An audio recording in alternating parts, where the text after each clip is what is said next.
I promise that delay was for water, although I did just crack open a monster as well. Hello, weary travelers, and welcome to the Come and Go Tavern. My name is Sheila Ornthalis, and I'll be your hostess this afternoon. Today's kitchen special is panko-encrusted baked chicken, and it looks like Alexia is currently available for a full-service package, if you know what I mean. But if you see anything or anyone else on the menu that you're interested in, just let me know, and we'll see what we can do. So I might be sounding a little bit extra husky today, because I just spent the last day and a half, 2 days. It was an over 24-hour shift, so working the loadout for a specific show, which I shan't name on stream, but you may have seen me name in other places. I won't name it on stream, just like NDAs are a weird thing, and so basically I just don't want a recorded version of confirmation of where I was. But yeah, no, fun work, fun gig to do, but very, very exhausting, and involved me speaking loudly in a crowded arena, shall we say. Well,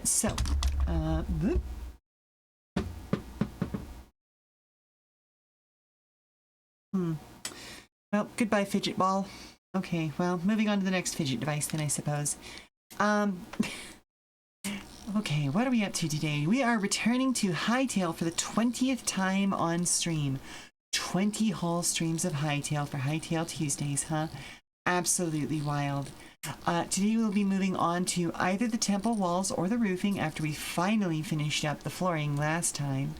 And I'm just going to be going wherever I, feel like is most interesting whenever I get into the stream. I just take me where the mood takes me on these days, It's a yapping stream. Y'all know how this works. As always, I will also be available for comments, questions, and concerns about the tavern, as well as regular old conversation. So don't be afraid to fill that chat with discussion. And I do see you there, Kiwi. I appreciate you lurking and letting me know that you're lurking. So let's head on over to the game screen, why don't we?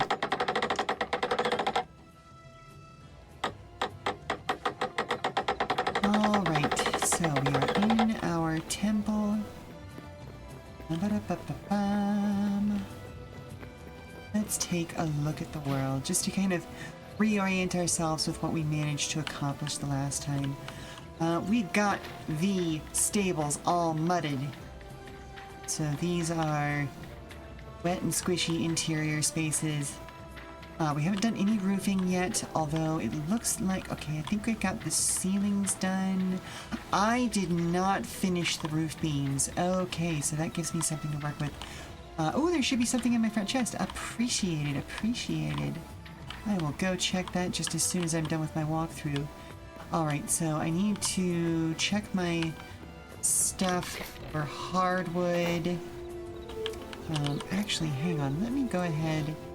And I'm gonna just go ahead and deploy that right there. Oh, and I never finished the AC unit in here. Okay, good to know. So I do still have some ceiling work to do. And that AC unit needs some work. So I'm gonna go back over and check the front chest, by the way. Let's do it. Run. Hope your work day is going well, Kiwi.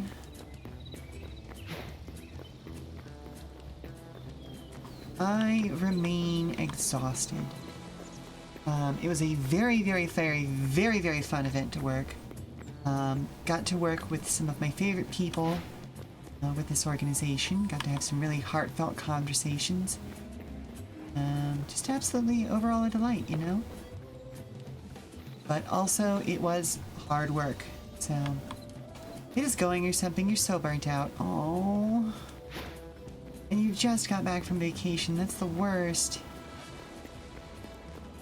Then again, vacations are often not as restful as we wish they were. Hello, Banuis.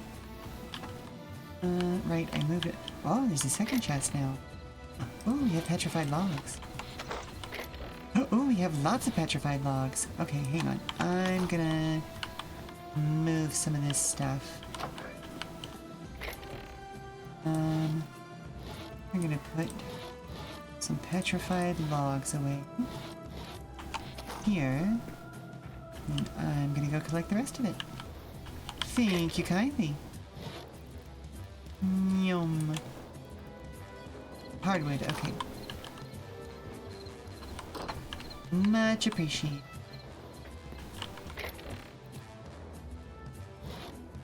Alright. Is there anything else I need for here while I'm here? I don't think so.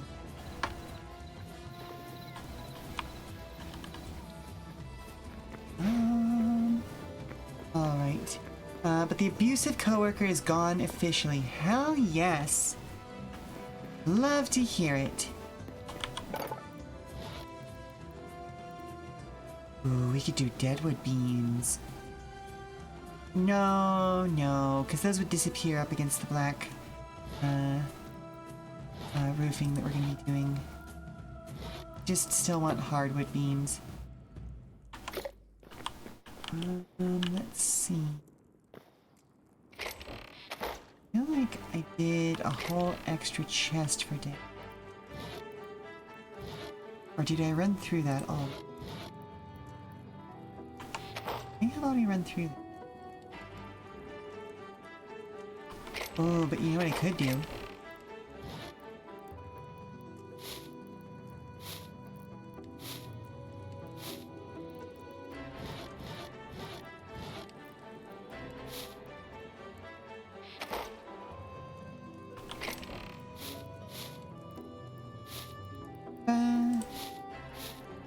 I wish there was a recipe that allowed me to recycle sticks into beams. I know that's not physically how that would work, but it sure would be nice. Nope, wait, hang on, that's the wrong direction.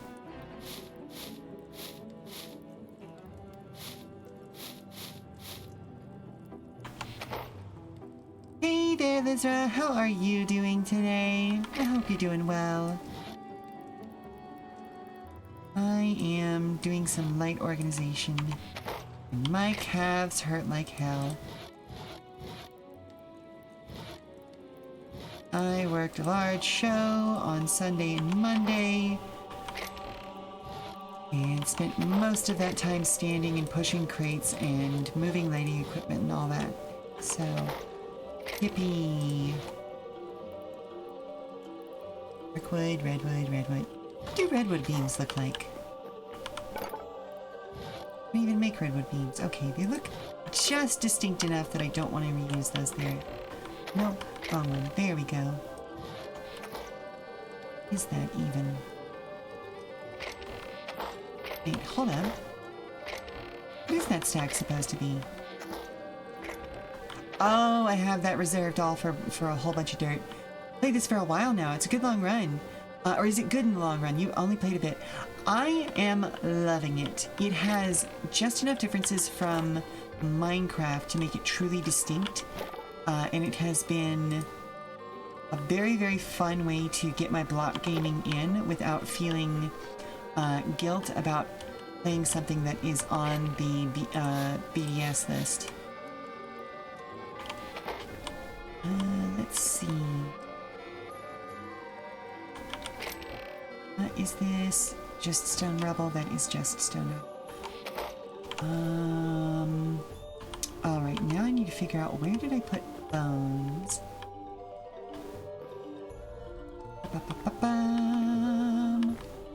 Okay, I put bones and fabric in here. Oh, right, with the leather. That makes sense. That makes sense. Where did I put fangs, though?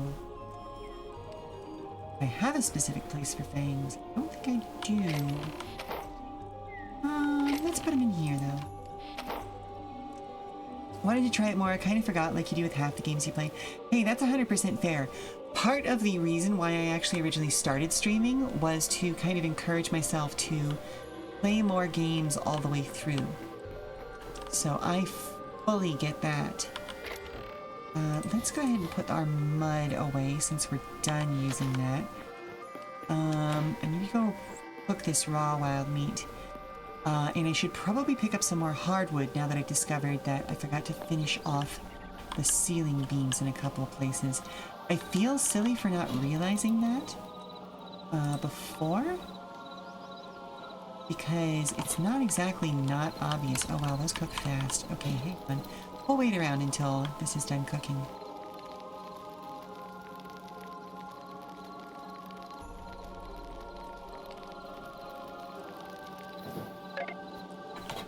Alright, I'm probably gonna go put this... So we're gonna have to pass back through here anyway, so I'll go ahead and deposit this new stack of wild meat. Or actually, I'll deposit the old stack of wild meat in ye olde chest full of food items. Here we go. Have you there? Is there anything I need right now? No. Oh, but while I'm thinking about it, okay, that's the tavern platforms. Right, we just used the simple wooden platforms. Okay. Yeah, the one thing that I don't like about Hytale so far is that there is no, like, mock-up electrical system. There is no redstone equivalent, you know? But every single block in the game, even with the vanilla game, has some level of variation and specialty version of it.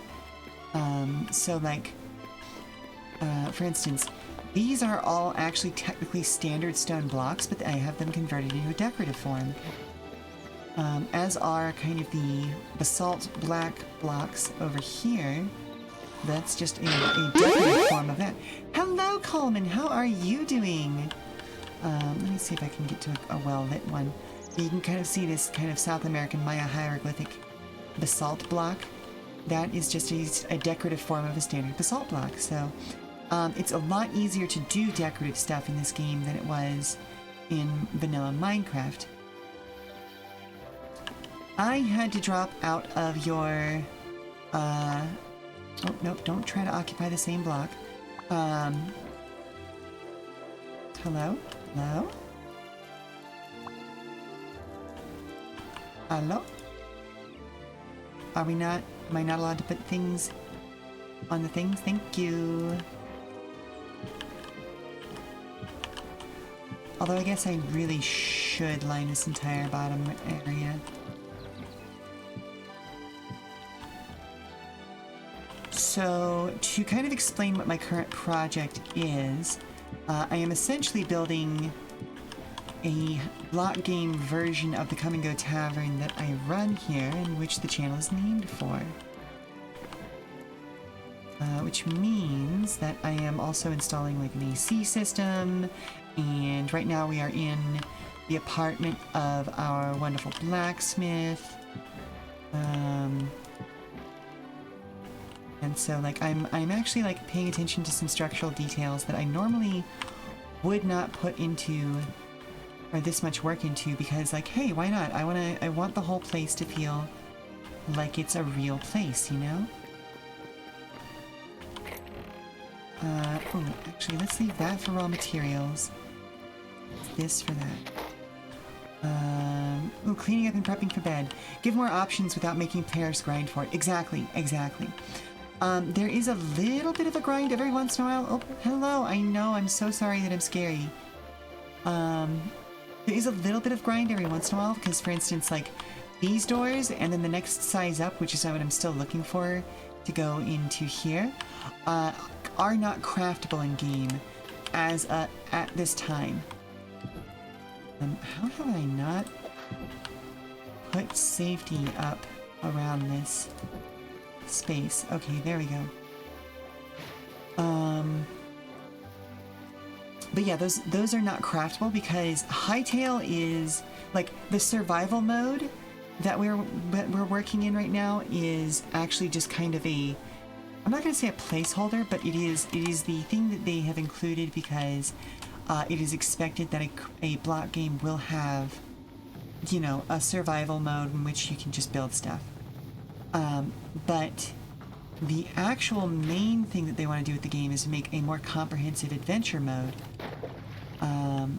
which is interesting, and I look forward to playing that for myself. But those giant doors that I was looking at earlier are all supposed to be temple doors, and so you can really only find those at the various like large temples and stuff that you can find scattered around the world. And occasionally in these sorts of like old castle complexes as well.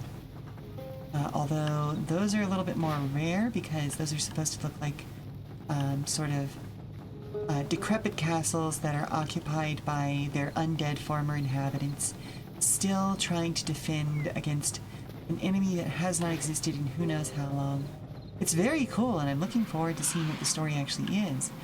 But I also definitely wish that those doors were craftable in the survival mode. Oh, hello, giant ancient bear. No, I'm fine. I'm gonna go around you.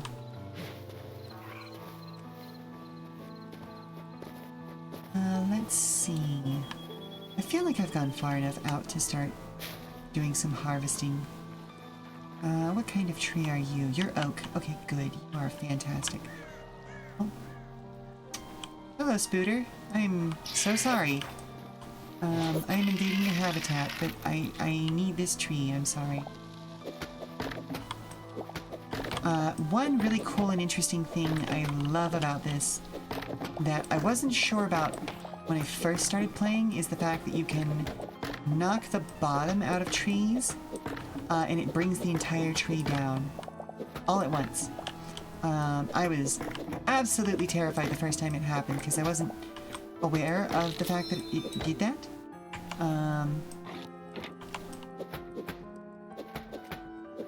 Oh wow, that, I have been using my advanced pickaxe, or my advanced axe for so long that I had forgotten how long chopping trees down took with more normal tools.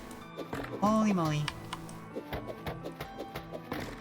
There we go. Okay, so we're starting to get to the bottom of this tree.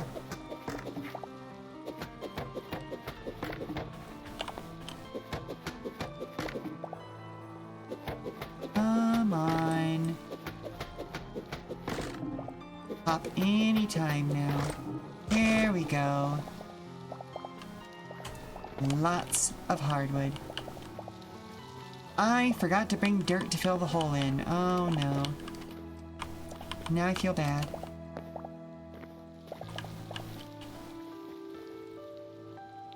Yeah, I've been using mods for that in Minecraft.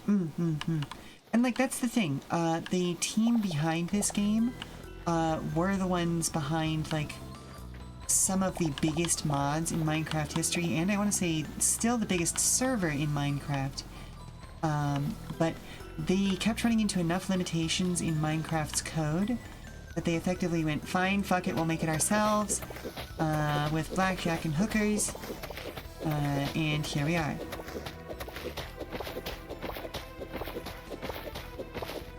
But, you know, that's just kind of unfortunately what happens when you're working with a game that has a 20-plus-year-old codebase at its core, you know?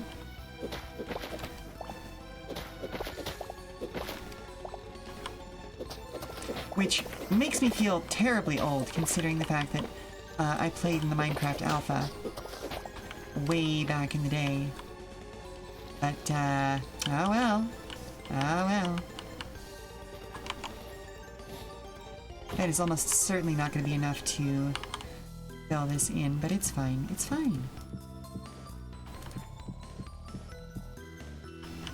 Yeah, wood acting like sand is really funny and terrifying in the giant swamp tree. You did too. Oh, yeah.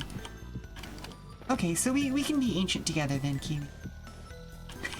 And you, Lizra. Okay, nice. Alright, that's good enough. I'm gonna call that good. And we got 2 stacks of hardwood, so that's probably fine. We'll go ahead and head back home.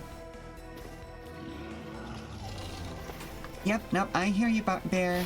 At least I think that was a bear. I'm gonna keep moving, because I don't want to turn and find out.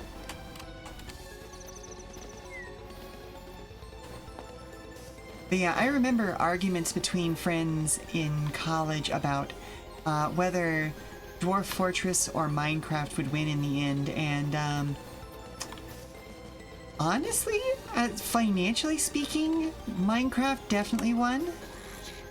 But as far as games go, I think honestly Dwarf Fortress run, because the two brothers who started it out are still the ones in control of it, and they having brought the game now to Steam as well, they are continuing to thrive, and the game's massive support over on Steam and like how quickly people showed up for Dwarf Fortress over there helped one of the brothers get some major medical treatment, and help them continue to be successful and do what they love to do.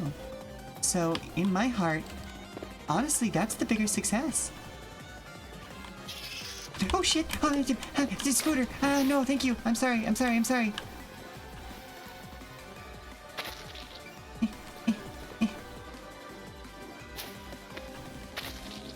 No, I'm sorry. I'm leaving. I'm gone. You have never played Dwarf Fortress. That's fair. It is certainly a actually, Kiwi, you probably would love Dwarf Fortress now that I'm thinking about it. Given what we've talked about vis-a-vis being spreadsheet perverts. Because that's pretty much Dwarf Fortress in a nutshell. Okay, alright, nobody panic. I'm sorry. Y'all are... I've died.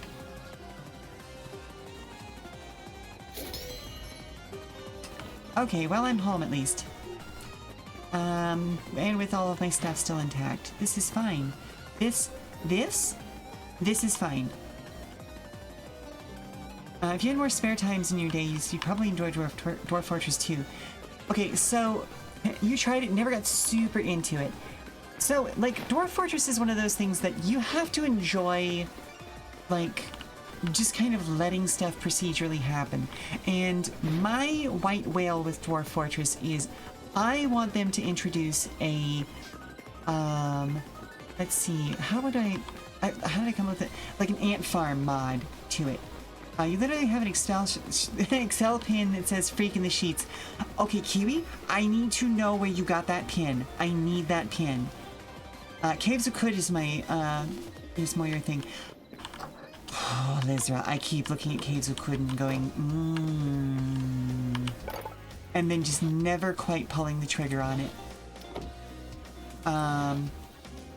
It is on sale right now, and ooh, am I tempted. Ooh, am I tempted. Ooh, am I so very tempted.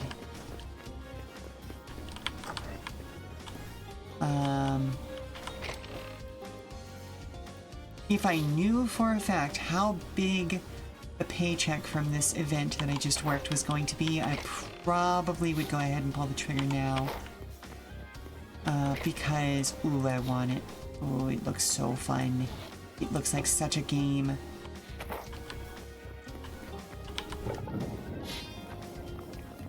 Your last dragon, it was a gift from them. Ooh, okay, fair enough, fair enough.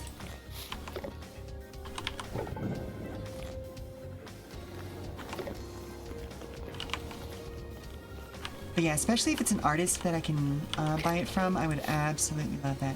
Oh, you've been looking! Oh, okay, it was an AliExpress thing. Okay, well, I'm gonna look for an alley, or like a, what you call it? An artist who does something similar.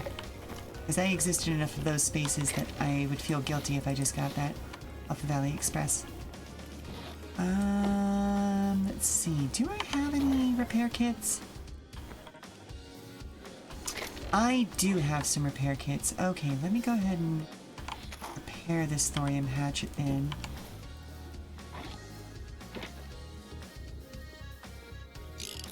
Because, boy, was that inconvenient. Nope, nope, nope. Thank you. Sorry, sorry. Bop, I said. Thank you.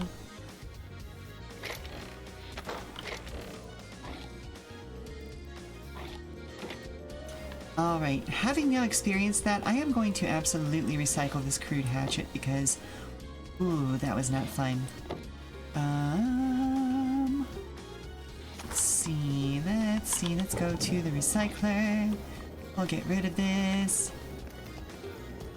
Yes, find the actual artist so you can buy more. Absolutely, I will. Yes, yes, yes. Bop. Bop. Steak. And then where did... I need them to come up with something more to do with the rubble. Because I'm getting annoyed by how much of it just keeps accumulating, you know? Alright, I think like a little over 200 of those beams is gonna be fine.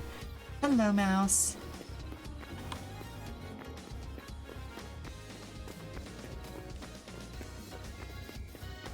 On the one hand, I am looking forward to the CNG being done because then it'll be like a whole place, you know? On the other hand, I'm looking forward to it being done so I can return to working on that project over there. Cause that's gonna be a fun, ominous thing to just leave looming in the sky.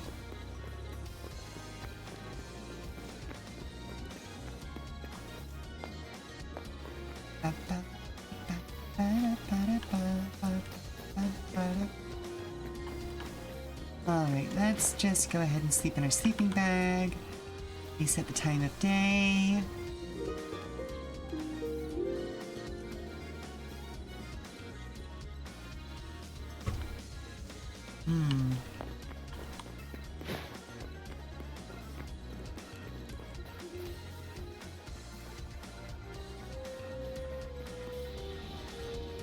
So, fun, massive air quotes fact that I found out recently is that a lot of people who are on the ADHD and autism spectrums use like energy drinks, not just for energy or to help kind of smooth out their mood, but also as a form of pain management.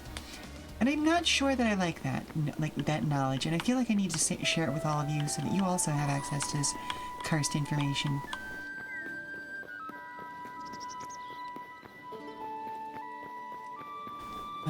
Because, yeah, no, I recognize that pattern in my life. Yeah. As a woman who is very much on those spectrums, approaching her middle age, okay, didn't need to be called out like that, but here we are.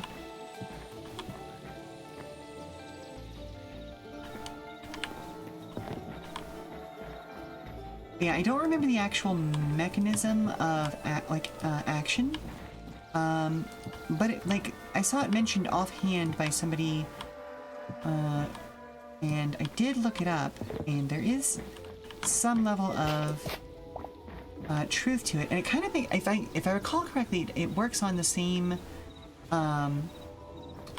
manner as a lot of headache medicines. Because I don't remember, is caffeine a vasoconstrictor or dilator? I know it's one of the two. And I'm pretty sure that was part of how it worked as essentially a pain medication, which honestly should not surprise me all that much given the fact that migraine strength headache meds do also include caffeine. But yeah, indeed, you know?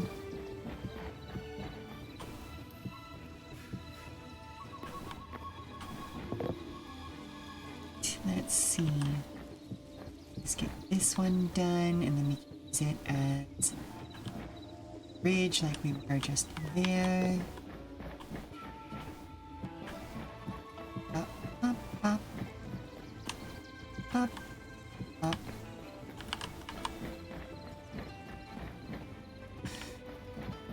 Oh, there was... Okay, I don't remember the name of it, but there was a new Tsui Hark film that came out last year? Maybe the year before? That I have not been able to find for a reasonable price here in the States, and I'm getting annoyed by it. For those of you who don't know, Tsui Hark is one of my favorite writer and directors of martial arts films and wuxia films and xianxia films. Pretty much anything in that sort of subgenre. Although he's done a really cool couple of I think it was a World War II film? Yeah, it had to be a World War II film because it was about somebody in the modern era's granddad, not great-granddad. Hop. Hop. There we go. Up and over.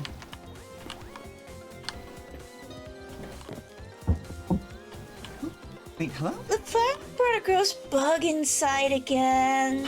Don't tell me. Did he let it loose or does he still have a hold of it? It's in a jar, but Lynn's looking at it like it's candy. Of course she is. Of course she is. Okay. Give me just a second, hun. Wow, has it already been 40 minutes into the stream? Goodness gracious. Okay. I'm gonna finish up this beam and the next beam, and then we'll go ahead and take our first break. And I'll be making sure that Marlin does not feed his littlest sister another bug.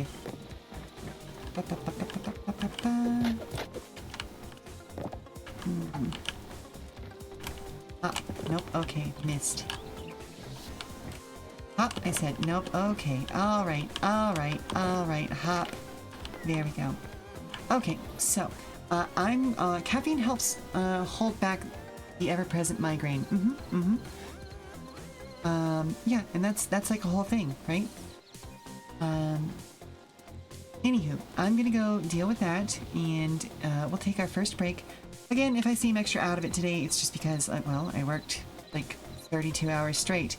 And, like, I would have gone longer, but, it really caught up to me this last time. Like, my vision was starting to swim, from all of the effort that we were doing, and then, like, I was fine as long as we were continuing to be active, but, like, we hit a point where we had some downtime because we were waiting on another crew to finish something, and I was just like, oh no.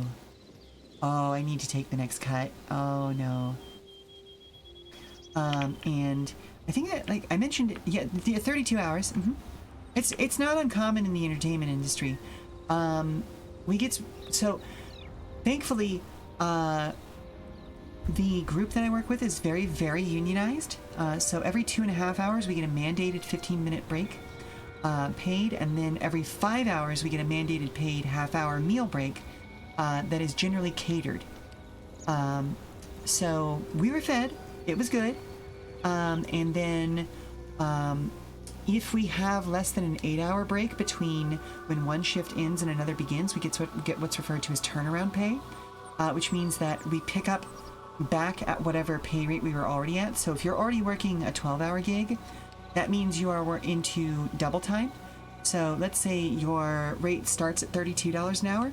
By the end of that, that you are making, actually it's after 8 hours, you're making double time. And so you're making $64 an hour. And then even if you have like a 5-hour break, you start your next shift at that same $64 an hour. We're well compensated. And the one time that I have missed a meal due to rushing on the production company's stand-up or aside, I missed a missed meal, or what was it called? A missed lunch penalty. That was for every single worker that missed a meal was an additional $500. So we're paid well for this work, but it also takes it out of you. Yeah. And that's just as a stagehand. This is me just jobbing out with another company in a way that, like, hey, I don't want any responsibility. I don't want to be the person on the floor who has to think. I do enough of that in my day job around the tavern. It's fine. But anyway, we'll talk more about that when I get back from break. So everyone stand up, stretch, refresh your drinks, and I will be back after this break. Right? Okay, so is it at least like a regular colored bug, or does it look like it's gonna make her tummy upset? Like, is it like a bright red bug? Please tell me it's not a bright red bug.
yeah, no, okay, so, that's right. Yeah, no, legitimately, IRL, I work in live entertainment design and production. Like this, that is a legitimate actual thing that I do, and it is a fantastic job. I have, at various points in my life, kind of tried to get out of it and get into a different gig that is more stable and like a normal, like a normal schedule, you know? But the way that my brain works is just not compatible with anything else. Because I grew up in live entertainment. Both of my parents do it professionally as well. And it's okay, you know the common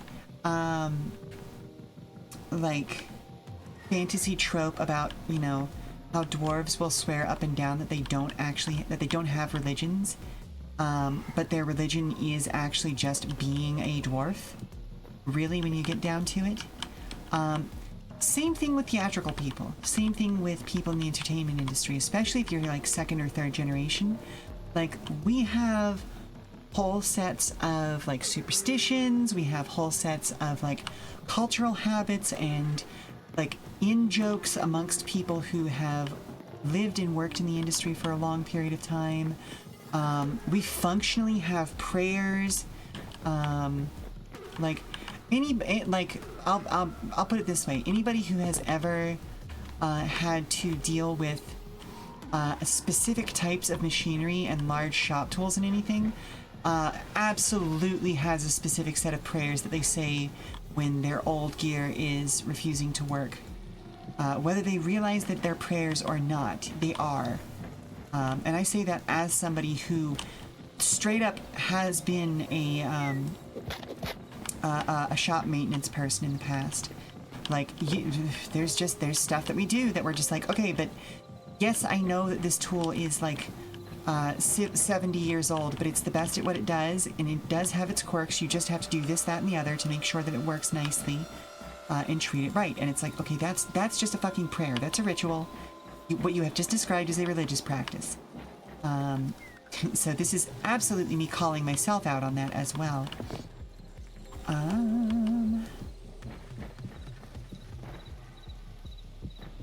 And yeah, no, it is a very interesting world in which to live. But it does something to your brain chemistry, because like you end up in a situation where if you're in it for long enough, you don't quite fit anything else. And it makes working anywhere else very, very difficult, especially if you've lived and worked in unionized shops, because, you know, I'm not going to say they're perfect. Every workplace has its quirks. Every workplace has its assholes.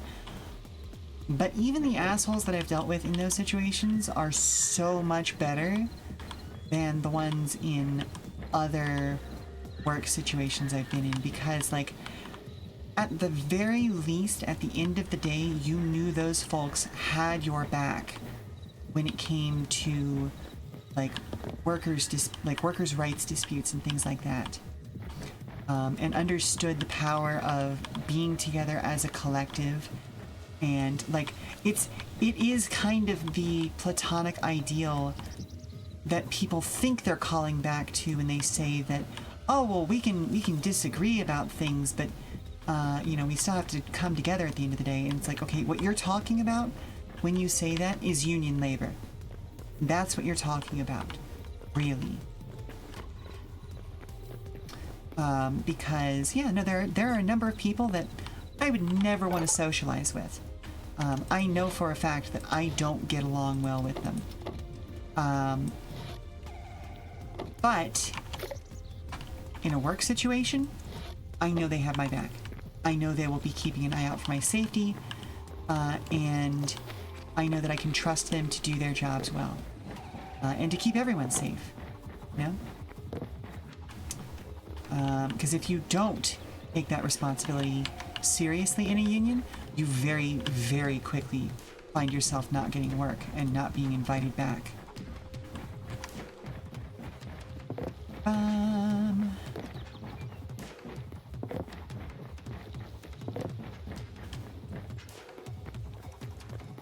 Because especially, like, well, I mean, just think back on those hours that I was just talking about. That was 32 hours straight of work. If we are not watching each other's back and keeping track of, like, hey, are you feeling okay? Because you look like you're about to fall over. You know, if we're not watching each other and making sure about things like that, the whole thing falls apart. The entertainment world ceases to exist very, very quickly, you know? It is a very long shift. To be fair, even in my world, that's a very long shift. And technically, it was 2 shifts. And in fact, that loadout is still happening right now and will be happening tomorrow. But I know where my limitations are at. And even though I actually earned some good girl points, apparently with one of the call stewards, because he initially he was hesitant to even ask if I wanted to be cut when I got cut, but then was also very accepting with, you know, to me literally making the statement of like, hey, listen, the spirit is willing but the flesh is weak. I am no longer safe. I should go. You know, he was like, okay, well, I wasn't gonna ask, but hey, if you know what your limitations are, you know what your limitations are. Because yeah, like what I actually worked was technically the beginning of loadout that started on Saturday afternoon into evening, and then spilled over into all day on Monday. And yeah, it's gonna continue through today and tomorrow. That's how big of a show I'm talking about. And I made posts about it. I know I posted about it on Ratmos server. I don't think I posted the specific event over there. Because I don't want to talk about it on stream for reasons of like possible NDA stuff. There are certain elements that even over in like a Discord I won't discuss, just because again, you know, discretion is a part of this industry. And so we want to make sure that we are respecting the performers that we're working with, as well as the companies that we are working for. It's a whole thing, you know. And hello, Toxan, how are you? Hope you're doing okay.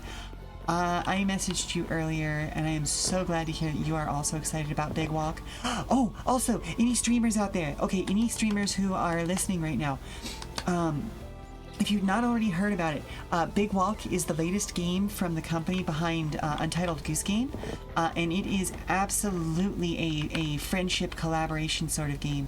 I hesitate to refer to it as friend slop because I am not a fan of that term.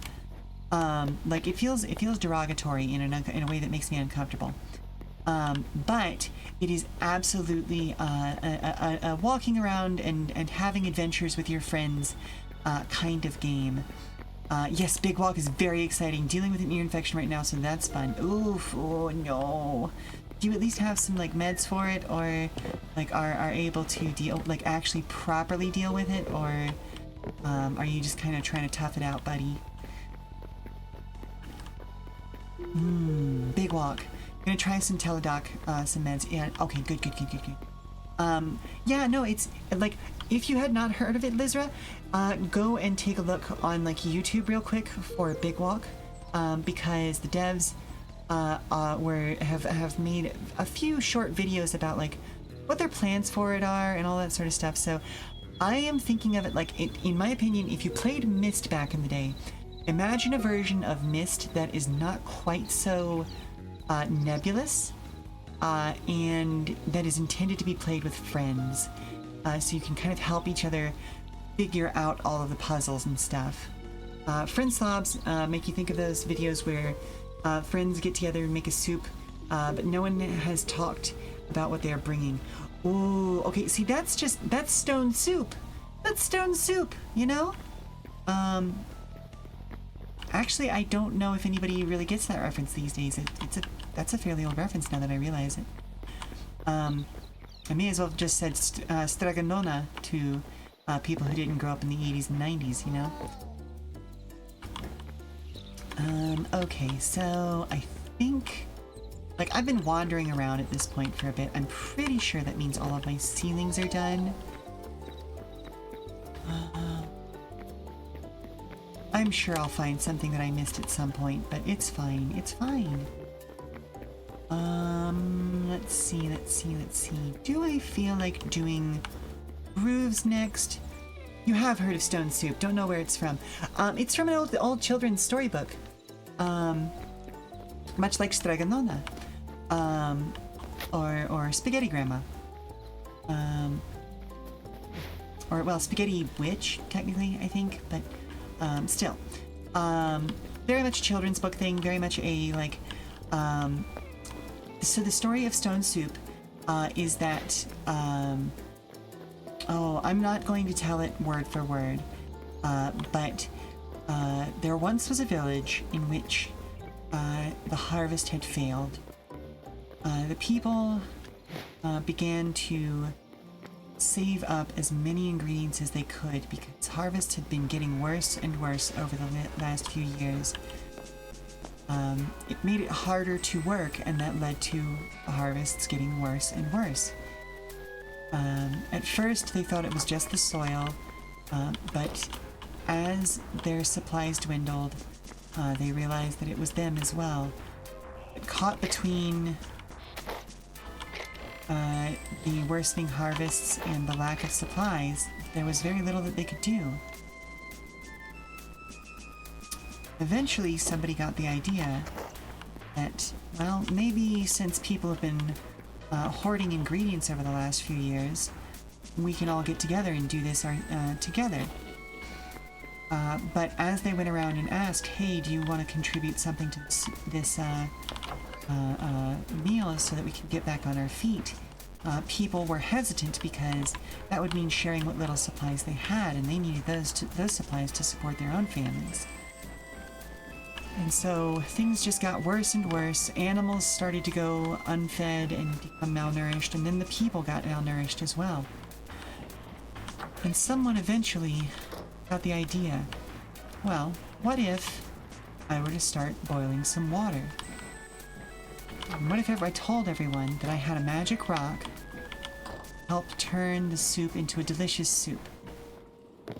Now, she knew that there was no real magic at work here, but she was one of the grandmas of the community, and, well, you know, grandmas have that sort of magical aura about them in pretty much every culture. So she decided to try this out, and so she got her biggest cauldron and started boiling some water in the middle of the town. And of course, this starts attracting attention, and she waits until she knows that there are eyes on her from all around the town square, and then furtively looking to one side or the other, as if she weren't aware that she was being watched, she drew forth the largest and roundest stone that she could find around the local pond. And again, she knew this was nothing but a pond stone, just a simple rock. But to others, this well-washed, rounded stone that had survived centuries and probably been countless children's skipping stone, dropped slowly into the water, and to them, magic, she must know something that we don't. And so she began stirring the pot, and so she continued stirring the pot, furtively glancing around every once in a while, until people started to emerge and poke around, wondering what in the world is she cooking. And she told them this is the most nutritious soup in all the world, full of minerals and vitamins and all of the wonderful things that you need to survive. And I suppose, since I am a kind and caring witch, whether she's a witch or not, really, I can give you a little bit of my stone soup. And so people tried it, and it tasted awful, because it's nutritious. That's how nutritious things taste. They don't taste good. But nobody doubted that it was nutritious, because she was a trusted grandma. She was a trusted witch from around the village. So they decided, well, she's caring and kind and giving enough to give us this stone soup. Maybe I can bring out a few onions that I have in the cold cellar. And maybe I might, bring out some potatoes to add for a little bit of flavor, And so each person started to contribute a little bit more to the soup and a little bit more to the soup, and suddenly it truly was refreshing, and it truly was something that gave people a little bit of hope and a little bit of heartiness. Let's see, it's 3, 4, it goes to there. Yeah. And so that's the story of how stone soup saved the village. A little bit of trickery, but a lot of love. 2, 3, 4. And so yeah, that's the story of stone soup. Like I said, not a word-for-word retelling. I don't have the book in front of me right now, but hopefully it gets the point across, you know? 2, 3, 4. 1, 2, 3, 4. That's fine, well and good. 1, 2, 3, bop. Okay, cool. So that now has torches all around the room. Excellent. Alright. Let's head back to the house over here, because I do have a bunch of stone that I can use to start working on that. Ooh. I'm gonna need more hardwood, because I just realized I need to do at least 2 or 3 layers of beams for the temple as well. But we'll worry about getting the temple up to the correct height first. How about that?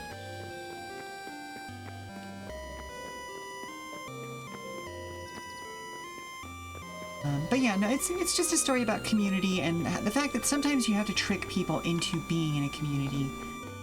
Because as much as people naturally want to congregate together and be in those kinds of communities, the harder times get, the more likely it is that they will start to be a little too greedy and a little too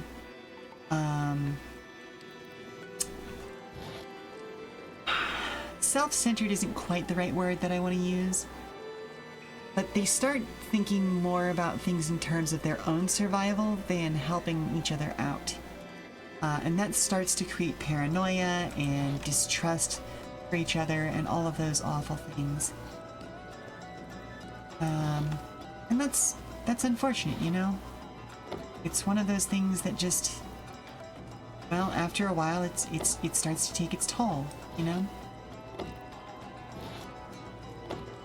But, you know, if you have kind and wily old grandmas, then they'll be able to help people find their community again.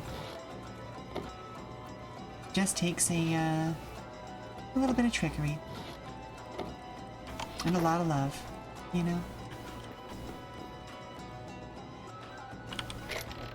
Let's see. Where, oh, where? Right, that's right with the brick.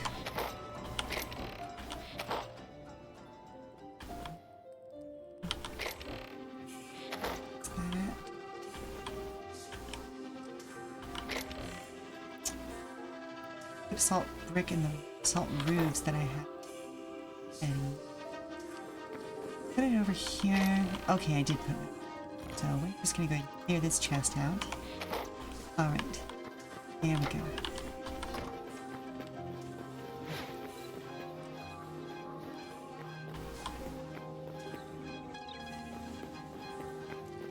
Oh, goodness gracious. I love Marathon.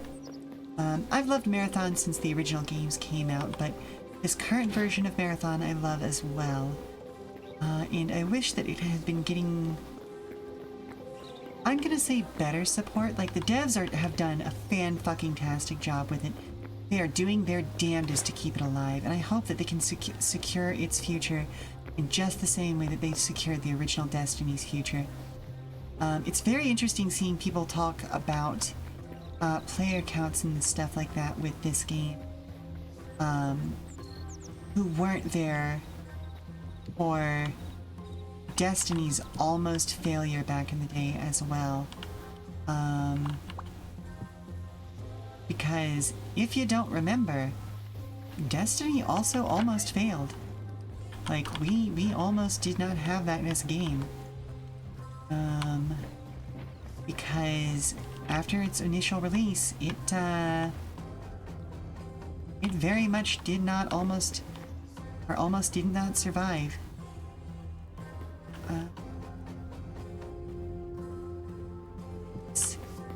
Here.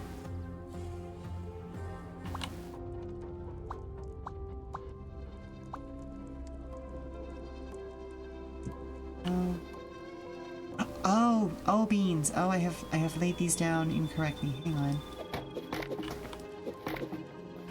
There we go.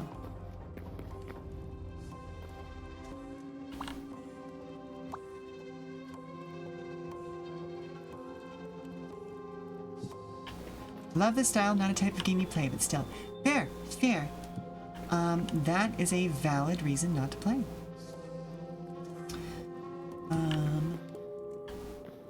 It is not the kind of game that I normally play. I will absolutely admit to that.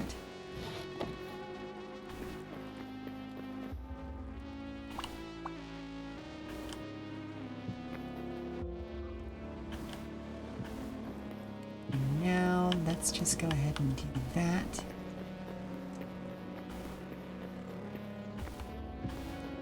Bop, bop, bop. Okay, there we go.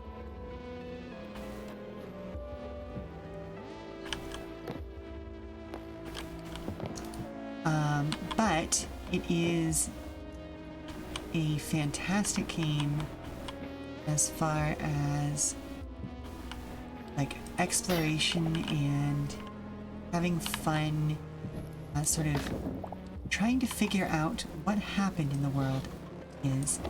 And it's very interesting to see Bungie returning to a style of storytelling that they did very strongly, even again back in the original Marathon, but that people haven't seen them do since then.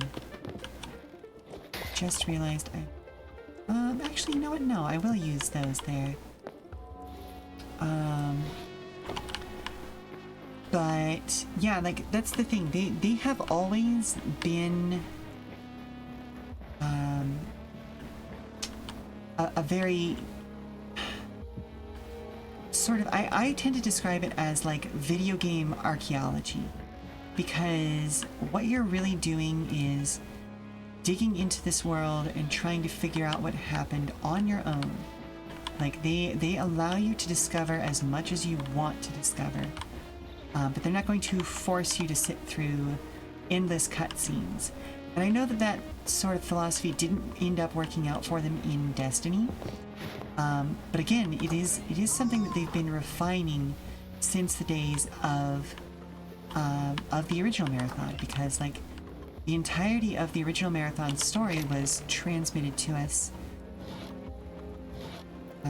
through things like computers.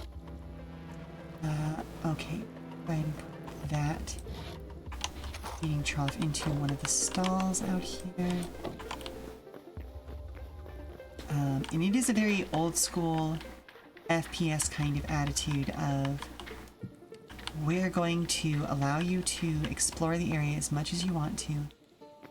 And it's been interesting seeing how modern gamers react to that sort of storytelling style. And not all of it has been positive, unfortunately. But people like me who want to go into the game with the attitude of, like, I desperately want to learn what happened to this world, have been very, very pleasantly engaged with it this entire time. And a bit of fun that I have had with it beyond that is just the fact that, like, I get to talk about the fact that sort of Warzone archaeology is actually a thing that people do in real life. For unfortunate reasons, but legitimate ones nonetheless.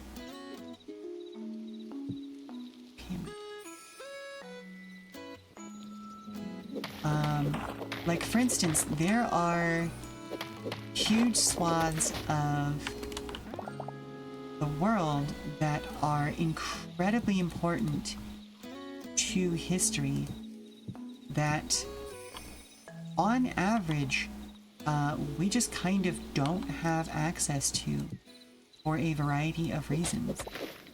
And obviously, like, if you're dealing with a culture that just does not want you in their space, then the right thing is to not force yourself into their space.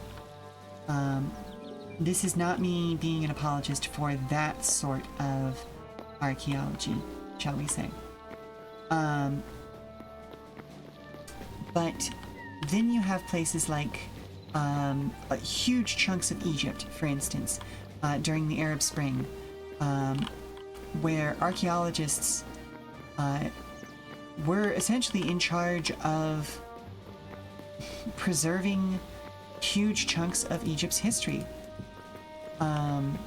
Because while the revolution was entirely justified and right in doing what needed to be done, well, revolutions are not clean affairs. And so huge swaths of the archaeology community ended up having to spend time protecting dig sites and making sure that things were being appropriately preserved, and, you know, just essentially keeping people who would rather you know, just take action now, damn it, from destroying things that couldn't be brought back if they were lost, you know? And this is not me saying that, you know, oh, well, you know, the valiant Westerners defended. No, I'm talking about, like, straight up just Egyptian university students. People who rightfully should have been able to get out of the situation and protect themselves, but took it upon themselves to protect the history of their nations and the history of humanity as a whole. Like, I can't name any names because I wasn't in the area. I wasn't doing that at the time. This happened long after my tenure as an anthropologist. And yes, that's a bit of real life lore for you. But, like, yeah, no, I hope that those people are honored for the services that they committed to make sure that history was preserved, you know? But yeah, Marathon very much gives me that sort of vibe as a game, because you are going into what has become a corporate war zone, and you are trying to find information. And granted, you know, it is paid for by the corporations, and that gives me an opportunity to talk about the fact that a lot of archaeology is also bought and paid for by large corporations, unfortunately, because they see value in preserving humanity, if only to aggrandize their own sort of claims on the area, or to garner public support for their own how to put it, activities in an area. The best example I can give for it is in the state of Florida, for instance. And I don't know whether this is true or not still. It was back when I was an anthropologist for a few years. But in the state of Florida, if you were going to be doing any sort of major construction, you had to hire archaeologists to check the site before you were allowed to start construction, because you had to be certain that there were no artifacts or anything from First Nations folks in the area, and if there were, the site had to be cleared of remaining artifacts and everything, like cataloged, and basically, like, you had to make sure that you actually like you were preserving the history of the area, so that future generations could also know that area's history.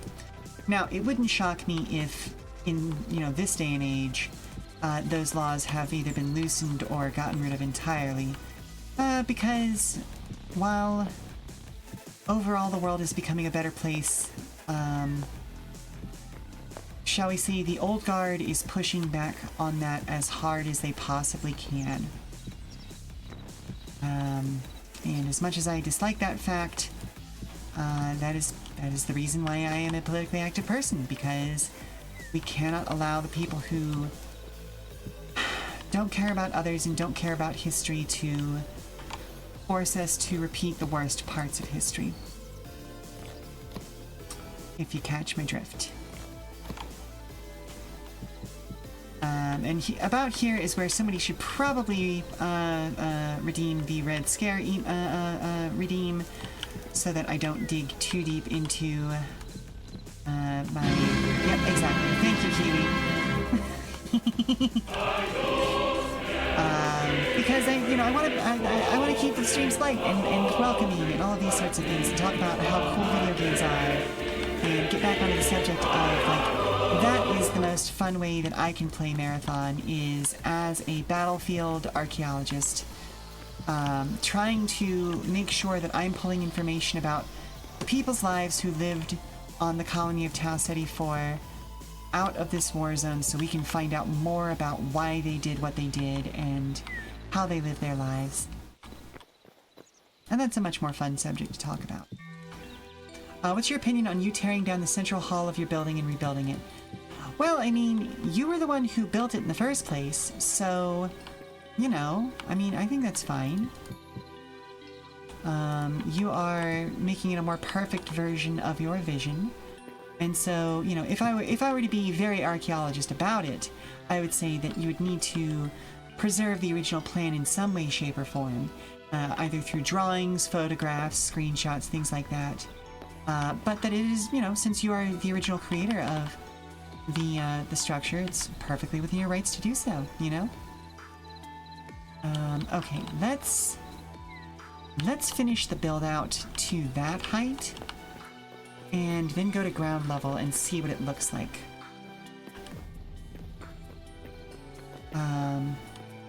Yeah. Oh, actually, hang on. We're gonna give it one capstone level here. Oop. I am not crouching.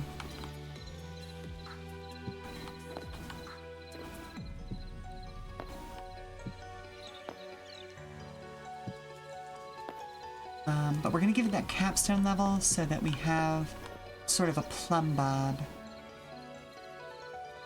for what the full height is gonna look like right now. And we'll build it out one more block so that we actually have that good representation.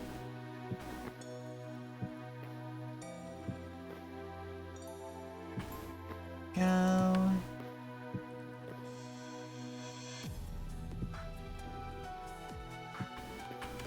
Alright, so go. Alright, on to filling this out for total height.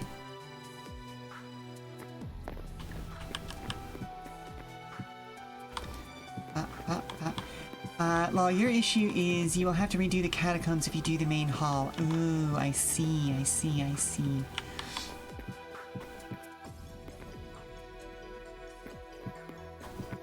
So is that just an issue with the way the main hall is constructed right now? Is it an issue with the catacombs becoming more complicated than you originally planned for them to be? Walk me through the logic here. Walk me through your process.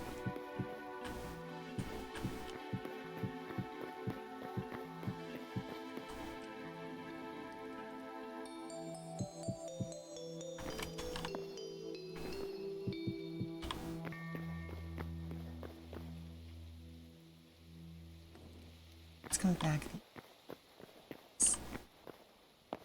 And we're good there, so yeah, we'll go back to this.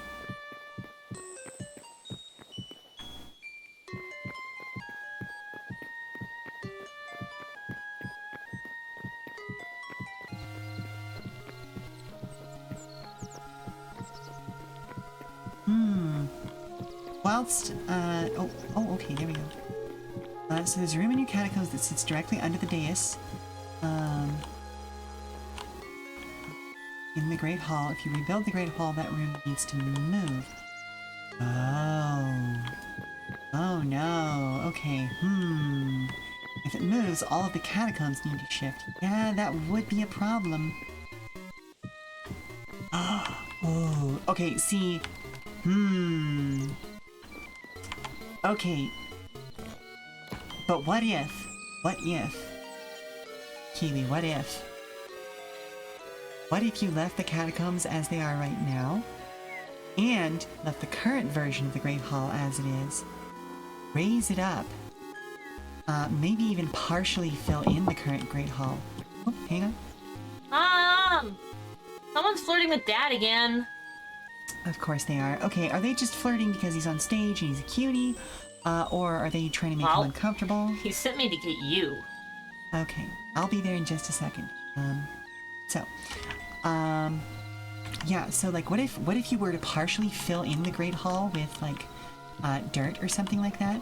And make a new Great Hall on top of it, where the dais is in that new location that you mentioned, and kind of turn it into kind of its own archaeological thing, go full ancient temple on it, because most ancient temples are used and reused structures, and so like if you dig through them, then you actually find older structures and like just as people's beliefs and things change and shift over time. So the catacombs would thus be reflective of the original structure and not of the new shape of the structure, if that makes sense. That could be a whole fun thing. But yeah, no, it's fine, it's fine. V is... Oh no! Oh no! Oh no, that's fine. But V's a whole grown-ass man, but at the same time, he knows that, it is better for him as a performer not to be the person who, is the one giving a little bit of pushback, and plus he's a shy man, all that sort of stuff. That might work. He might need to leave the dais light in place. Oh, that would be interesting. Okay, we'll talk more about that when we get back from break. But I'm gonna go save my husband from somebody who is bothering him. Everyone stand up, stretch, refresh your refreshments, use this time wisely, and I will see you back after the 5-minute break, after the other side of the commercials. So, I will see you soon. Okay, is it a traveler or a local who's getting in trouble, hon? Did you get an eye on them?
so Husbando has been saved.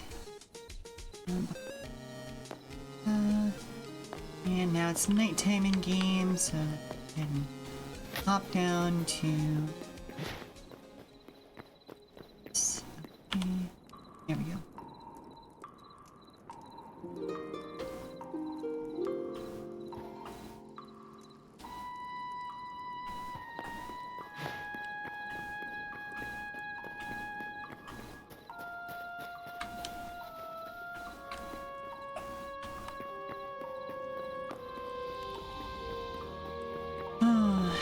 But yeah, no, it was a traveler who didn't know what the score was. So, you know, it's fine. It's fine. Just had to have a polite word.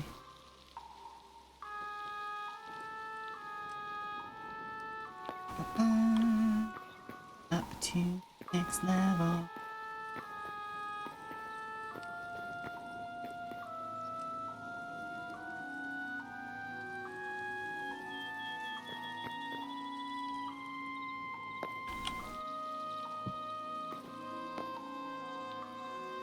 Sweet.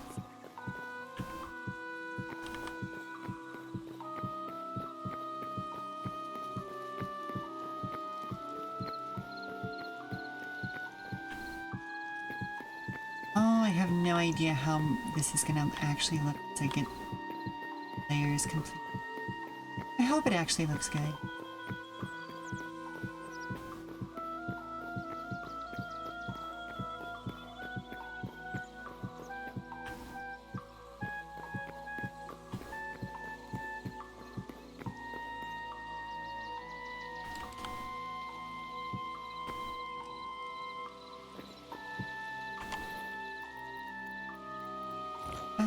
That goes down. There.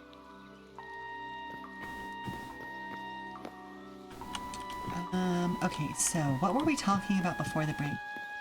Oh right, your temple thing. So you could leave the dais light in place, or you could, because are you talking about the thing that actually like activates portals, or are you talking about just kind of like a, oh, because that's down in the catacombs, isn't it?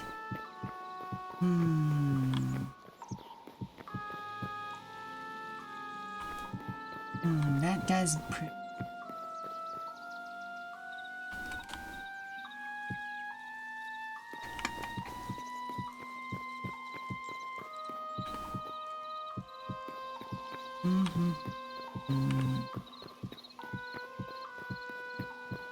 Yeah, the portal thing's light shines down into that catacomb. I mean, at that point you could just double down on kind of the Indiana Jones of it and have a way that still like shines light down, or you could shine light down through, but remove the actual light itself, so that like if someone were to like break in and do some archaeology about it, they would be able to kind of reconstruct the area, be like, ah yes, this used to be used for this, that, or the other thing, and could add purple crystals. Ooh, you could. That could be a lot of fun. Oh, you could make it look like it's an old portal room that like the energy has gone out of it, you know?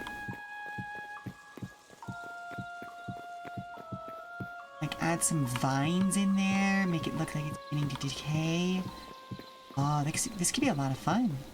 Make a second portal and bury the first one. That's kind of what I'm thinking of, yeah.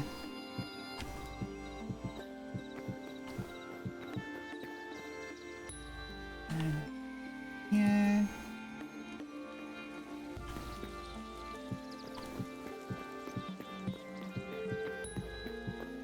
Ba-ba.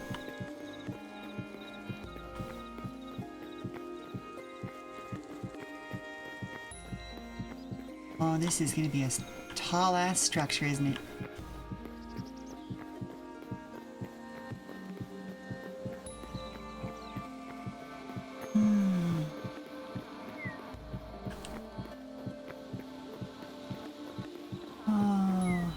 Oh, right. Okay. So the other thing I was going to mention, while I was trying to fill some dead air waiting on responses and stuff, was a TTRPG project that I've been kind of noodling on in the background. But then how do you reconnect the library and dining hall? I have to think on this. I mean, fun and interesting new staircases. And then you wall up the old connections with slightly different blocks of the same material so that it's obvious that there used to be a door there. Again, always create a little bit of mystery when you do these sorts of things, you know?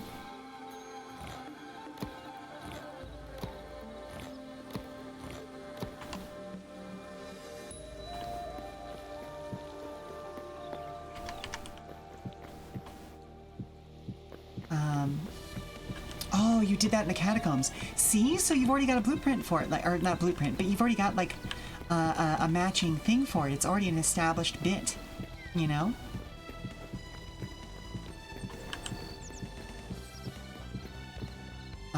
Like, I could not tell you how many real-world structures I've been in that were remodeled later on down the line, and even though the builders tried to use the exact same materials, like both, like let's say just a basic brick structure, right? Think of an old brick building that you've been into where it was like you can see where doors used to be, because even though it's both brick, and even if both bricks were made in the same area, just simply due to a matter of age or, you know, the clay for those bricks coming from a new location, the bricks ended up being just ever so slightly differently colored. Again, being in architecture and archaeology and stuff like this, I have a very different reaction to a lot of like video game clue and hint structures than a lot of the audience, because like a lot of people would see something like that and go, well, that's unrealistic, or like it's the yellow paint argument again, you know?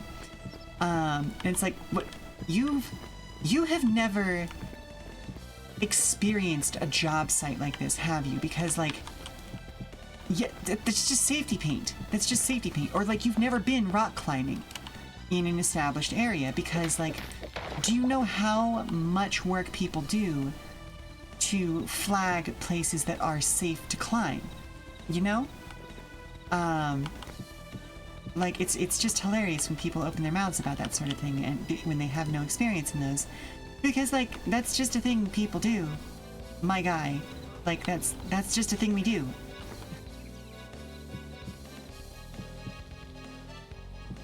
Like, we do stuff to make sure that everyone stays safe. That's just how that works.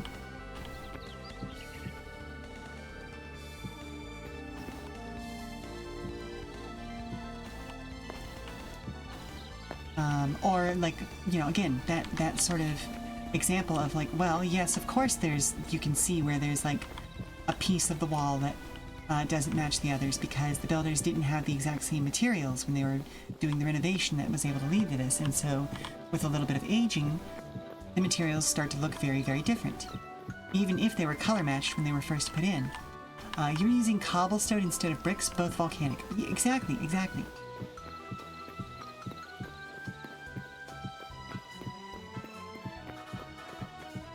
Ooh, I wonder... Ooh, I'm gonna have to try this at some point. You could also do like a partial cave-in with cobblestone to make it look like an area that was once sort of well-built has fallen apart. And so maybe like an upper portion of the wall has fallen in and become cobblestone. That could be super fun too. I'll use the castle project to play around with that one, because that project very much calls for that sort of like ancient decay vibe.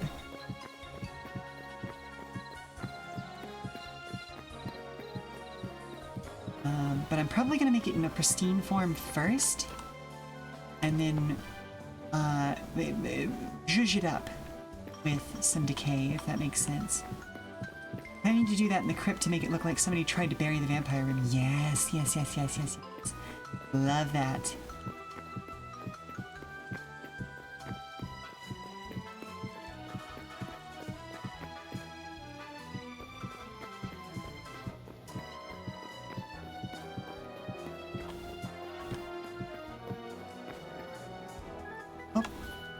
Uh-oh. I'm down to only one block of basalt bricks, huh? That's not good. Because I know I've got at least one more ring of basalt that I need at current height.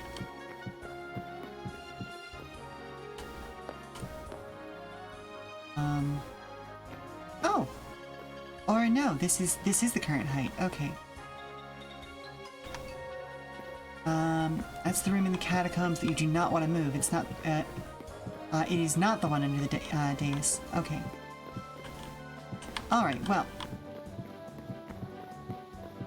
I guess that's probably the room you've put the most work into so far.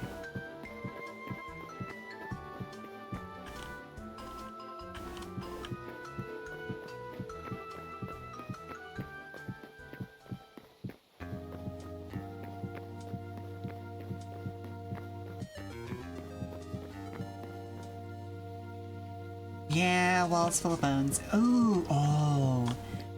Ooh, proper catacomb rooms. Love it. Alright, let's head to the ground level.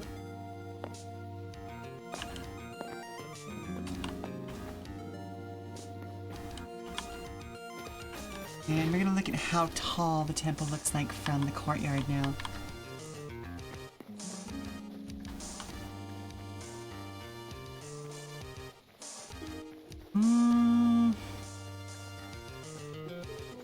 That's pretty tall.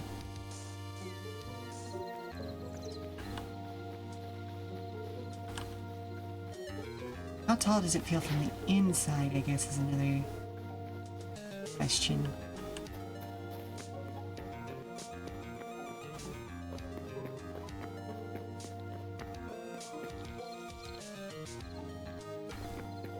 Alright, I think we could go one more height, but I am absolutely going to need to get some more basalt. I had some basalt bricks over here that I can convert into the more decorative look, but sure how many those were.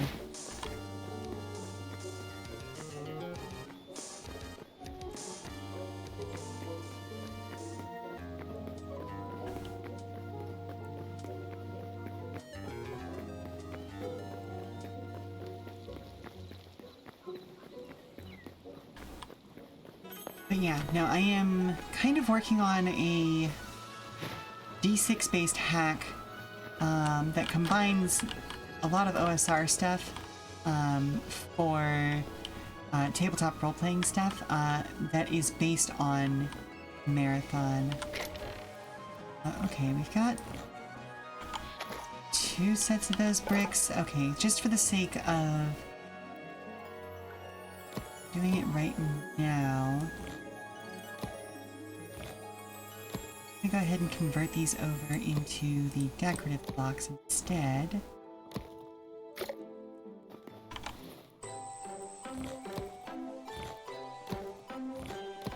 Up, okay. We'll do like one more layer up and then see how that feels. But yeah, no, I've got a decent economy already figured out. Like, the bones of the game are already in place. But it's gonna need some play testing to really try it out and see like what economy needs to look like, as well as what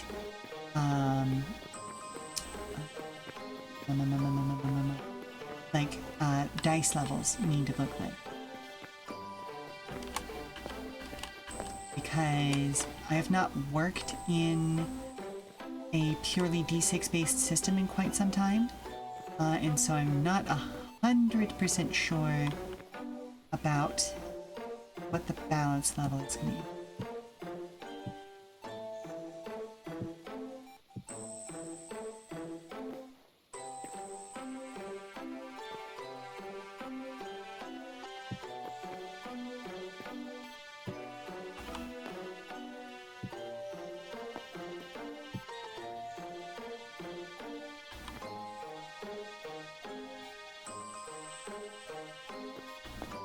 I think that gets me up to...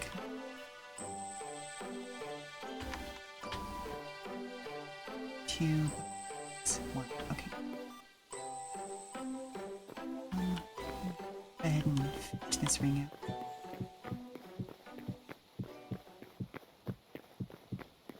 But yeah, no, I figured out a way to randomize building, like, rifles, building out your inventory, doing that sort of battlefield archaeology that I was talking about.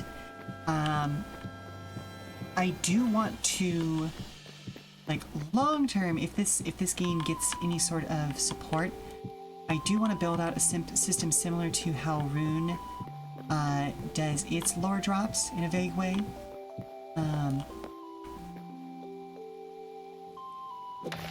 Where, like, specific items give specific lore thing. And that works, that's basically how the actual video game does it as well, where individual, sort of...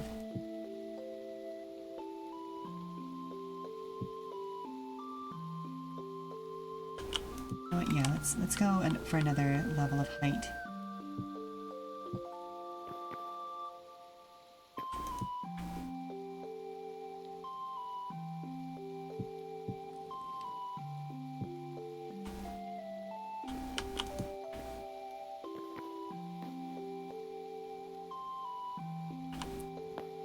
Go. Okay, so now we have to build this up.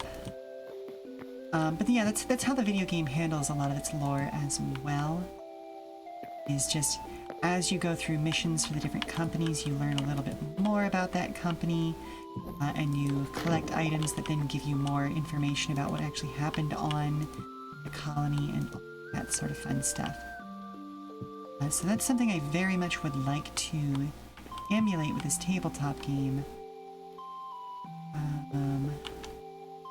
But who knows? That's the thing. Because I'm still very much in early stages of development for it. This could all be bullshit. This could suck. It could be a very not fun thing, you know. And I am, as per usual, full of too many ideas that I want to make work. That I just do not have the energy to follow through on. Like Proto Drive. I deeply love Proto Drive, but like it really only needs one more section for the book to be what I'm going to call text complete. It's nowhere near art complete, mind you, but that would make it text complete.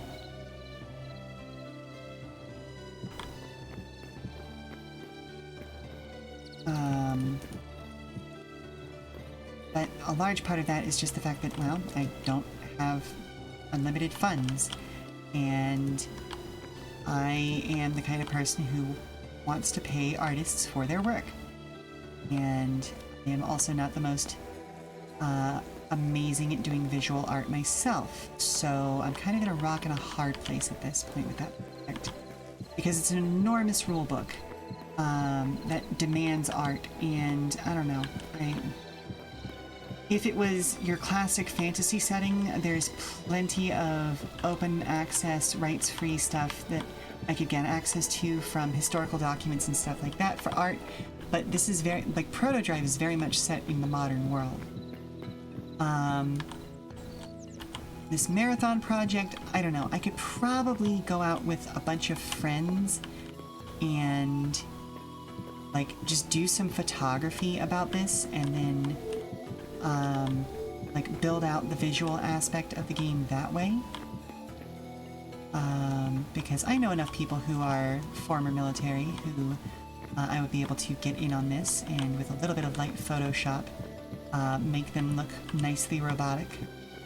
And in fact, actually, I posted about it over on Blue Sky today, but another TTRPG creator who just makes tons of stuff and a lot of visual stuff for people to just use, made a tool that like bakes images to look like they've been badly Xeroxed, and I think that that would be a very, very cool visual aesthetic for this marathon style game that I've been working on. Alright, I am going to do this so that I can at least get a look at this for one wall.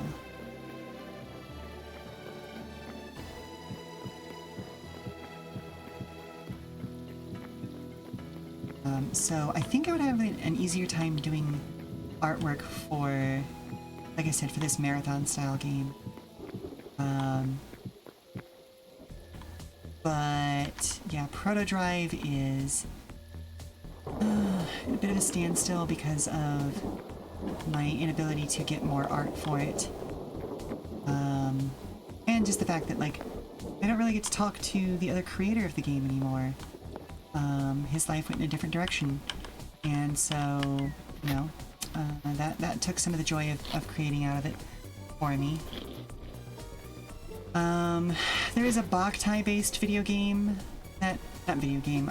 tabletop game that I do want to finish off at some point. It's like 99% there. But I never quite pushed it over the finish line. And realistically, like, I just need to finish the main dungeon for release. And then I could push it. Just push it out on the thing. Again, it would be very art light in its current iteration. I do think I think that's tall enough. That's good enough. Oh, I do have another stack of basalt. Okay, cool. That's something then. I can at least get that worked out. And like, I know who I want to do character art for that game.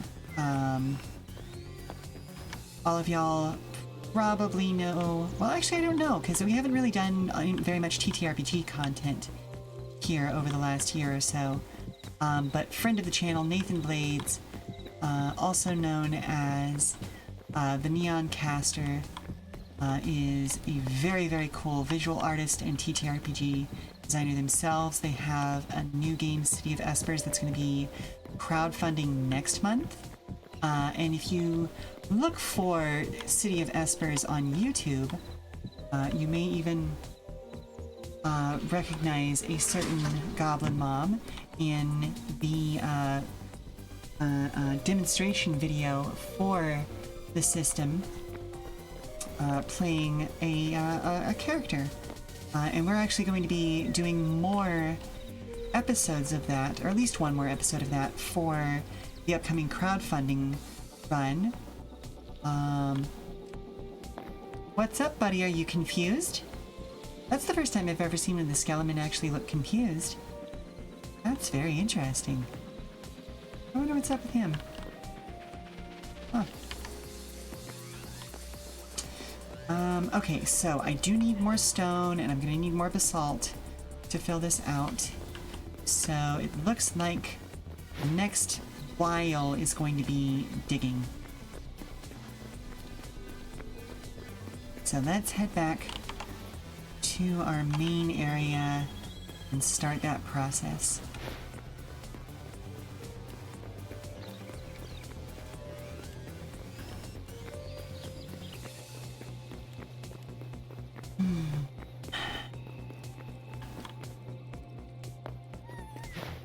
But yeah, no, the next really big system that I want to work on is something called Combat Aces. And that, again, has some bare bones already put together for it. Although, obviously, it has not gotten put into a finished version yet. We have lots of cobblestone. Let's see.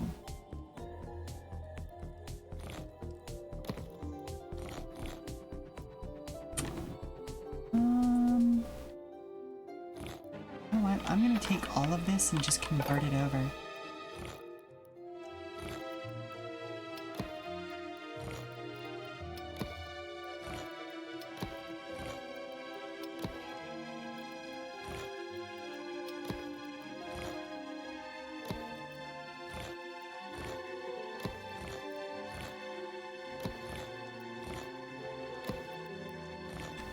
There we go.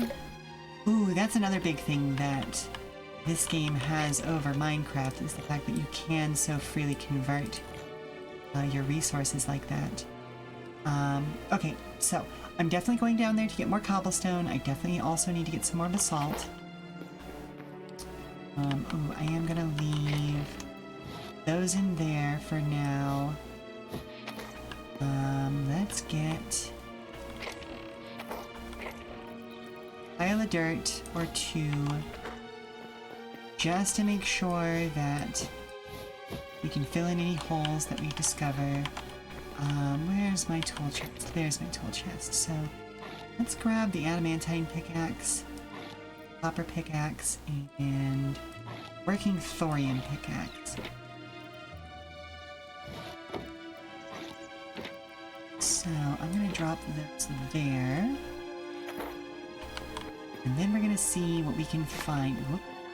We can find as far as standard stone and some basalt. But yeah, Combat Aces was obviously inspired by Ace Combat, as well as a very, very old manga known called Area 88. And it is a game about fighter pilots and stuff like that.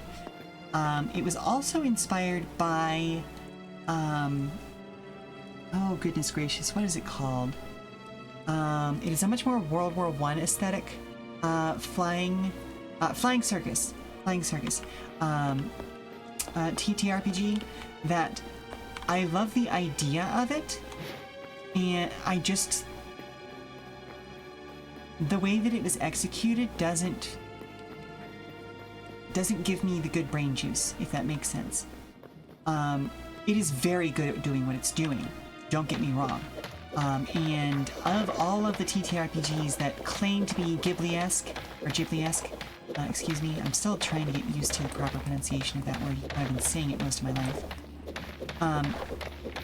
It is also the game that I would most say deserves the Ghibli-esque title, because Studio Ghibli stuff is always, always, always about dealing with personal trauma, especially in connection to war.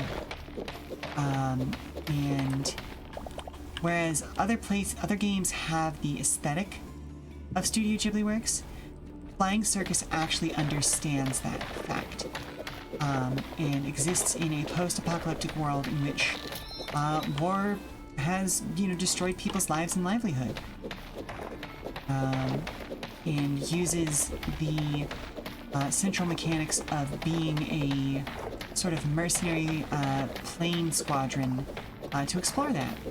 And it's really, really neat. But it doesn't play how I want my Jets game to play. And then, a big part of which is just the fact that it uses standard, like push your luck mechanics and dice for rolling and stuff like that. Whereas Combat Aces is designed from the ground up around using a standard, 52 card, bicycle style card deck. Because, well, I am in fact making a joke about being ace pilots, that is kind of an important thing to the vibe of the game. All of this is eventually going to get opened up, but so that's the pathway on right now. Let's go ahead and start cutting this pathway as well.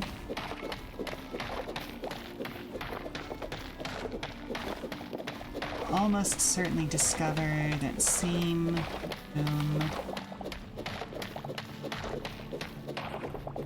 There it is. Alright. There we go. So let's go one more cut path back. But as I was saying, the bones of that game are also already laid out, but I know for a fact it's going to be another big-ass book like Proto Drive is. And so I do not have plans to develop it much further right this second, if only because I have so many other projects that I am working on instead. such as the omnibus version of my first 5 books, which, writing-wise, I am a couple of chapters ahead on right now, although that distance has begun to dwindle with the introduction of the audiobooks as well, which that's a whole other ass project, which, yeah, the next chapter of that is going to be releasing this coming Saturday, and then the next chapter of the audiobook portion of it is releasing the following Saturday.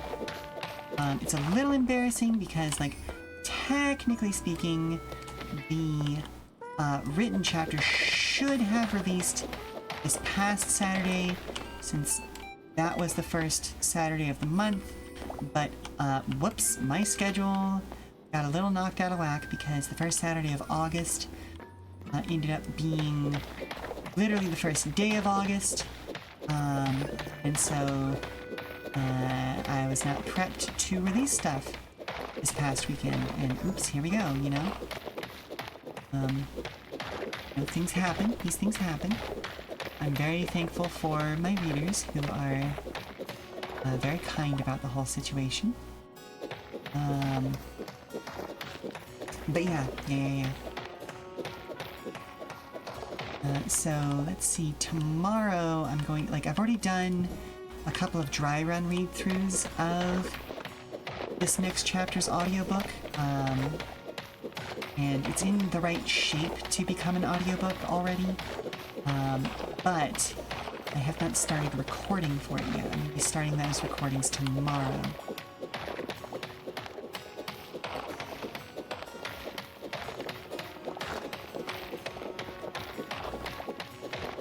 Let's see. But that's a big part of why my TTRPG projects have sort of slowed down as of late, because I'm already working on so many other things, you know?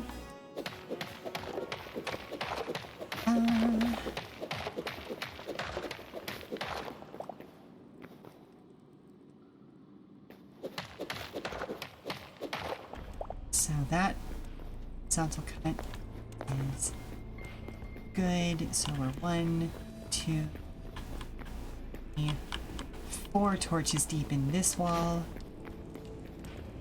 Go ahead and do the same thing other side.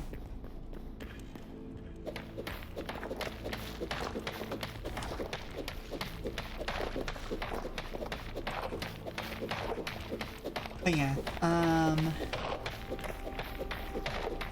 don't know. The next time I get back to really solid development, I really and truly should finish up that first dungeon for Return of the Dawnbringers, which is my Boktai-inspired TTRPG, because once that first dungeon is kind of in a complete state, I can absolutely release that game, and then just return to it whenever I feel like creating more dungeons. Because that is an ultra-low numbers game, based around Caltrops core, which means that the only dice that's used in it is a D4. Hence the name Caltrops core. Because if you don't know what a Caltrops is, it's the little pointy weapons that you drop on the ground that are meant to be stepped on to leave people comedically hopping on one foot. 2 torches deep.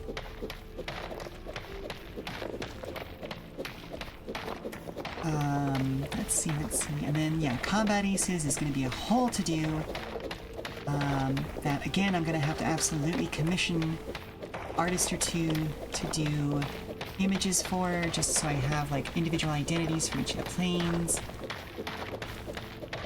But I do think this marathon-based thing, I could just get together with some friends who do either airsoft or who are former military and get some cool imagery.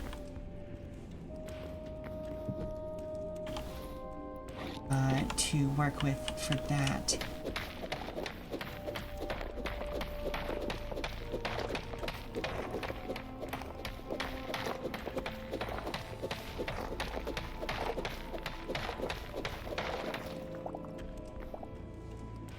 One more layer here, and it's a torch 4. You know, I just realized after an embarrassingly long amount of time of organizing my torches in the exact same way, because I carried this sort of torch spacing over from Minecraft. And I have just I have just realized after an embarrassingly long time that I legitimately could use torches as a unit of measurement in games like this, because of how consistent I have been over the decades of doing that.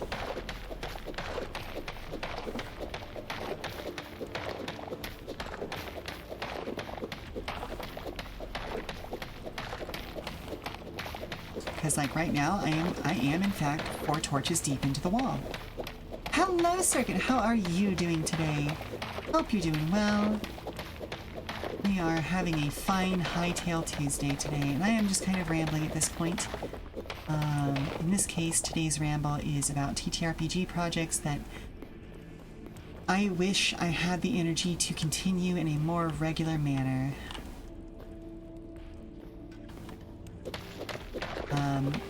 Out of nowhere, I actually sold a copy of one of my games the other day. But yeah, I sold a copy of So That Others May Live. And, like, that was completely unexpected, but, you know, here we are. I hope whoever bought it enjoys it, you know?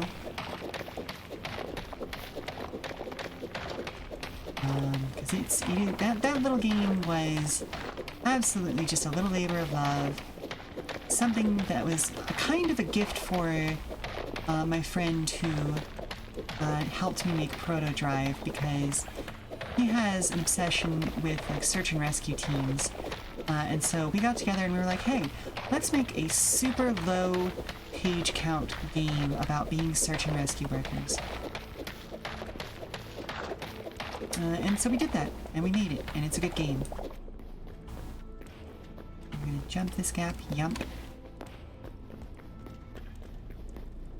And then we're gonna move on to the next one.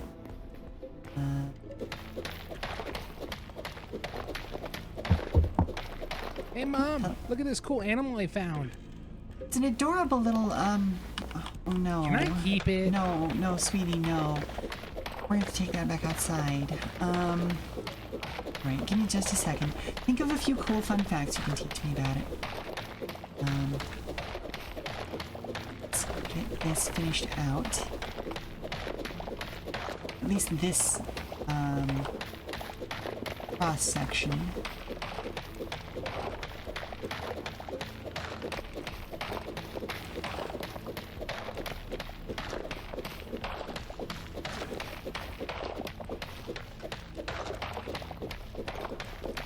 But yeah, I'm a little bit low energy today, Circuit, because I worked like a 32-hour gig that I was invited back for both today and tomorrow as well. It's a huge loadout.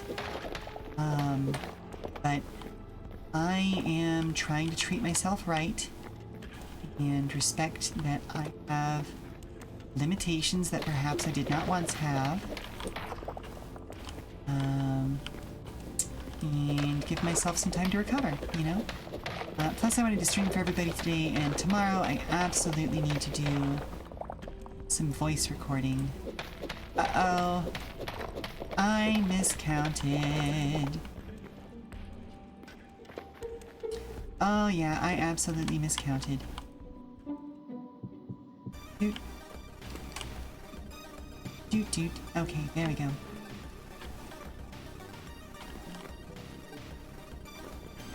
Hey, this is why I bring along dirt. Alright, so that'll establish where we're going to come back to in 5 or so minutes. So everyone stand up, stretch, refresh your refreshments, and I will see you all on the other side of the 5. Okay, so yes, I know it's a squirrel, I know, they're adorable, but no.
Look, we have a new squirrel.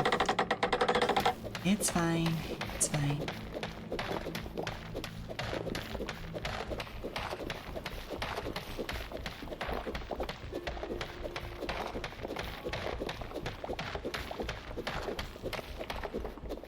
In any case, I hope all of you lovely lurkers out there are having a great day.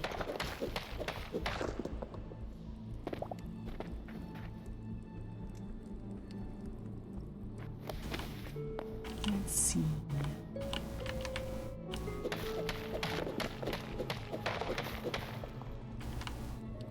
You know, it would have been smart for me to... Wait, what are you? Salt. Oh, I see. Okay. Absolutely. Just pop some dirt here. There we go.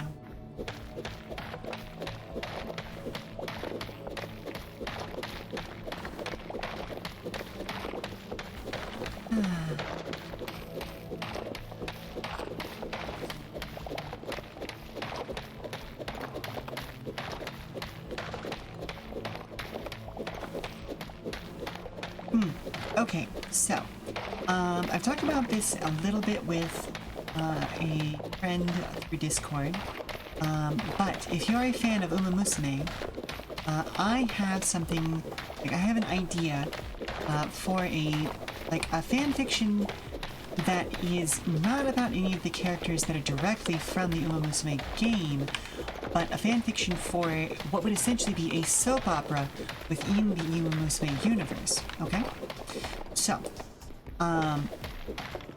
we got confirmation from a recent piece of merch that essentially Tracing Academy is not just like a high school, like most, especially USian players, have been assuming that it is. It is in fact also a college, which definitely means that some of those characters that we all love to kind of make fun of the fact that like they are clearly older than high schoolers. Well, yeah, no shit, they actually are. It turns out, they are literally not high schoolers. They are college students. They just also happen to be at Tracing Academy for, you know, like running and stuff. Like they're just college age, you know. And I'd already been kind of noodling with the idea of like an in-universe soap opera that is about somebody who, you know, couldn't afford to do tracing when she was a kid, when she was in high school, and so had to spend, you know, a decade or two saving up for it, right? You know, working part-time jobs, doing all that sort of stuff. She's probably like a messenger, sort of thing, and finally saves up enough to be able to afford to start going to Tracing Academy, right? And so the gimmick is that, you know, you have like legitimately like a 30-odd-year-old Uma who is trying her best to fit in with all of these younger students, right? But it's very much a situation of like community college student who is a returning student who is you know, returning to education for the first time in 2 decades, and thus is having, you know, just all the normal struggles of being in that sort of situation, you know?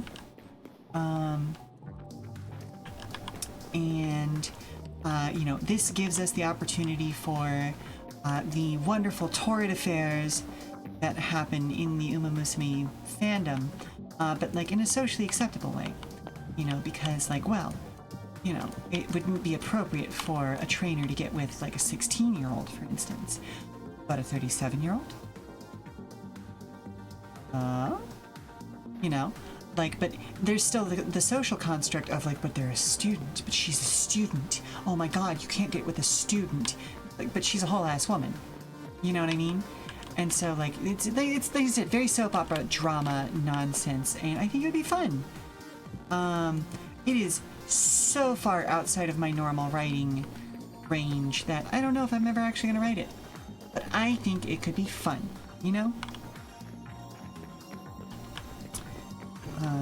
because that's very much modern soap opera stuff, and I've done modern tokusatsu scripts at this point, and I've done some sci-fi stuff, and I've obviously done a lot of fantasy stuff. Again, there's 6 published books with 2 more that you can get access to for free via Patreon, and then toss me some money if you want to. But you know, that's neither here nor there. What was I talking about? All right, okay, so this Uma Musume fanfic. I would love to do a soap opera script, like maybe 1 or 2 episodes, based on this story. And I have no idea how far I would actually take it. I would need to study soap opera scripts. I would need to study better about like the way that Umas interact, and like I play the video game a fair amount, but that does not mean that I have read those things from a writer's perspective. You know what I mean? I'm enjoying the story, not trying to write a story in this universe. Whereas with the Toku stuff that I've encountered, I have encountered enough of it, both as a fan and as a writer, that I feel comfortable writing a tokusatsu show basically just from the rip. You know, that's not that difficult. And fantasy and sci-fi stuff, like that's a whole other thing. You know, I just have a lot of writing experience in those areas at this point in my life. But a soap opera? No, that's a different beast. That is a whole different beast, you know?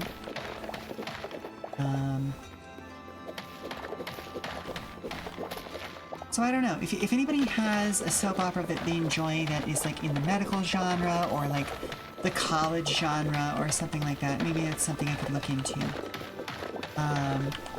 But at the same time, like, it's very much a departure from a normal type of thing, because like Beverly Hills 90210 or The OC, these are both soap operas, but they are focused on younger characters, and the point of this one is very much that it focuses on an older character who's trying to navigate a world primarily filled with younger characters. And so, I don't know, I think that would be a different beast than even a lot of normal soap operas. You know, this is an adult character who's trying to navigate a world where the people who are theoretically her peers are significantly younger than she is, and she's the same age as like the professors and the trainers in this world.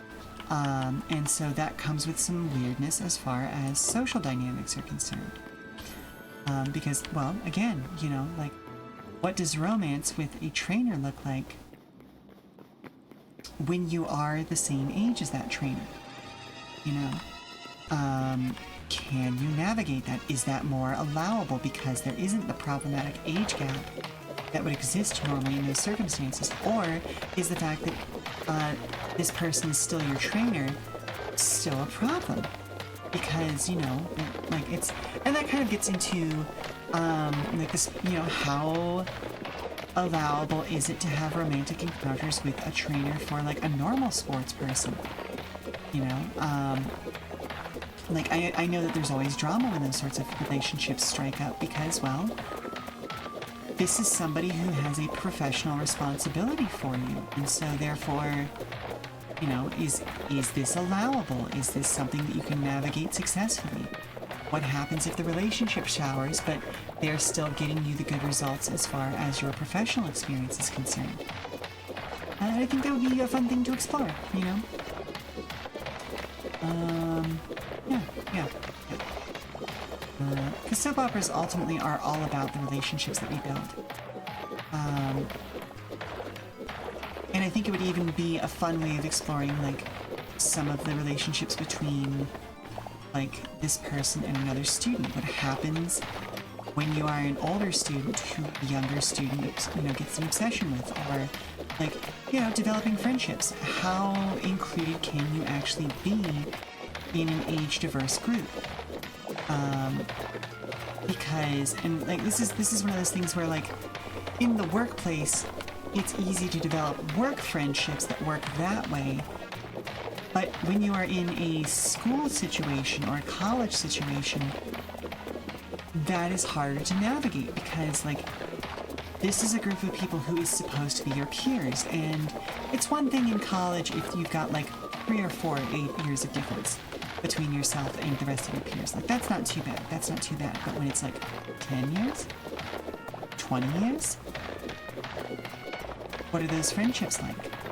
You know, how much of that is pure friendship? How much of that is becoming the mom of the group? You know, it's interesting. It would be an interesting thing to explore.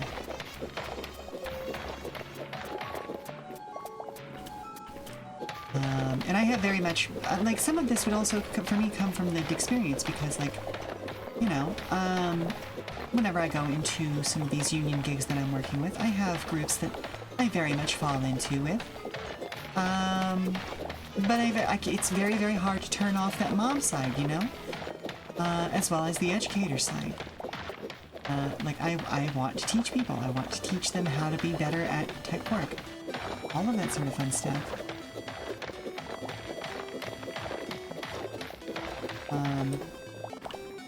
And, like, you know,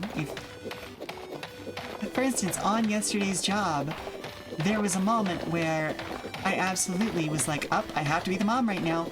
Hey, everyone, it is now 8 o'clock tomorrow morning. Do you need to take your meds? You know? And, like, 4 people were immediately like, oh shit, you're right. Thanks, Mom. And it was just be like, well, okay, yep, nope, here we are.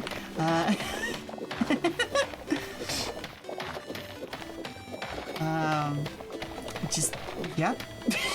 Somebody's always got to be looking out for everybody, you know? And, you know, so, like, it's experiences like that that I would love to bring to a script like that. Yeah. Oh my goodness, I can absolutely see a scene in an episode where, like, a younger student spots her, like, taking ibuprofen or something, and they think it's, like, scandalous. It's like, oh my god, you're doping, or, like, you know, like, have you been training too hard? Like, you have to look out for yourself. And she has to be like, no, sweetie, no, I'm just in my 30s. Like, shit just hurts sometimes. It's fine. Like, this is fine. Like, it just hurts sometimes, you know? And, like, that becomes a thing where, like, now, like, we spend the entire rest of the episode with, like, a misunderstanding happening of, like, students being like, are you okay? Is your trainer pushing you too hard? Like, are you in distress? Do you need me to, like, talk to the director about this? No, I'm just old. Like, I pushed myself a few 2 days in a row, and here we are. Like, it's fine.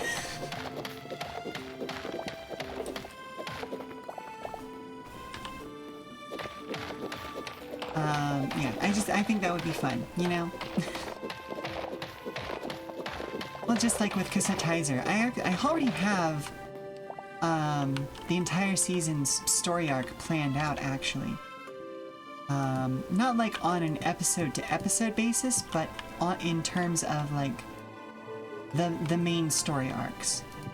And I won't talk about it here because I will eventually write all of those scripts. No promise on timelines. But what I'll probably do is I will get to the end of like part 1 of the omnibus and then take a couple of months break to work through those scripts. Like, maybe I'll probably do, like, I'll do 2 more Kasetizer scripts minimum. Hang on a second, I need to recenter myself. I notice that I'm drifting off screen slowly. But yeah, I'll do, like, at minimum 2 more Kasetizer scripts before getting back to part 2, if not more. What I may end up doing, for the sake of timing, is starting work on part 2, to give the artist who is doing all of the sketches that come with these chapters time to get ahead of the work, as it were. and just do like 4 Cositizer scripts. And then that gets me halfway through the first arc of Cositizer, because I'm planning it out as a 48 episode season, if that makes sense. So each arc is going to be one of those, is going to be a 12 episode arc for the season. Okay. It's okay. There it is. Okay. There's where I'm...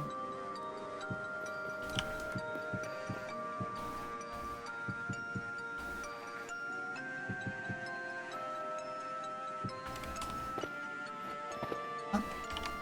Ouch. Okay. So here. There we go.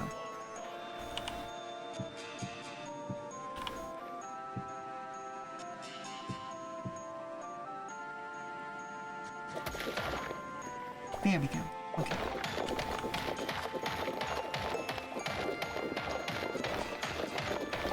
Yeah, now that I think about it, that probably would be a good pace.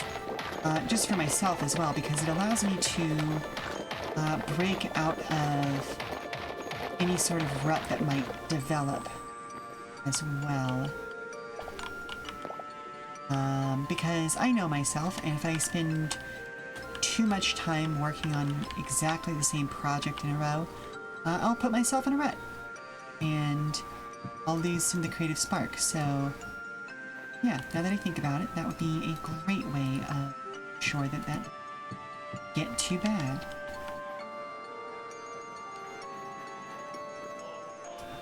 Yeah, we'll finish out this row. There we go.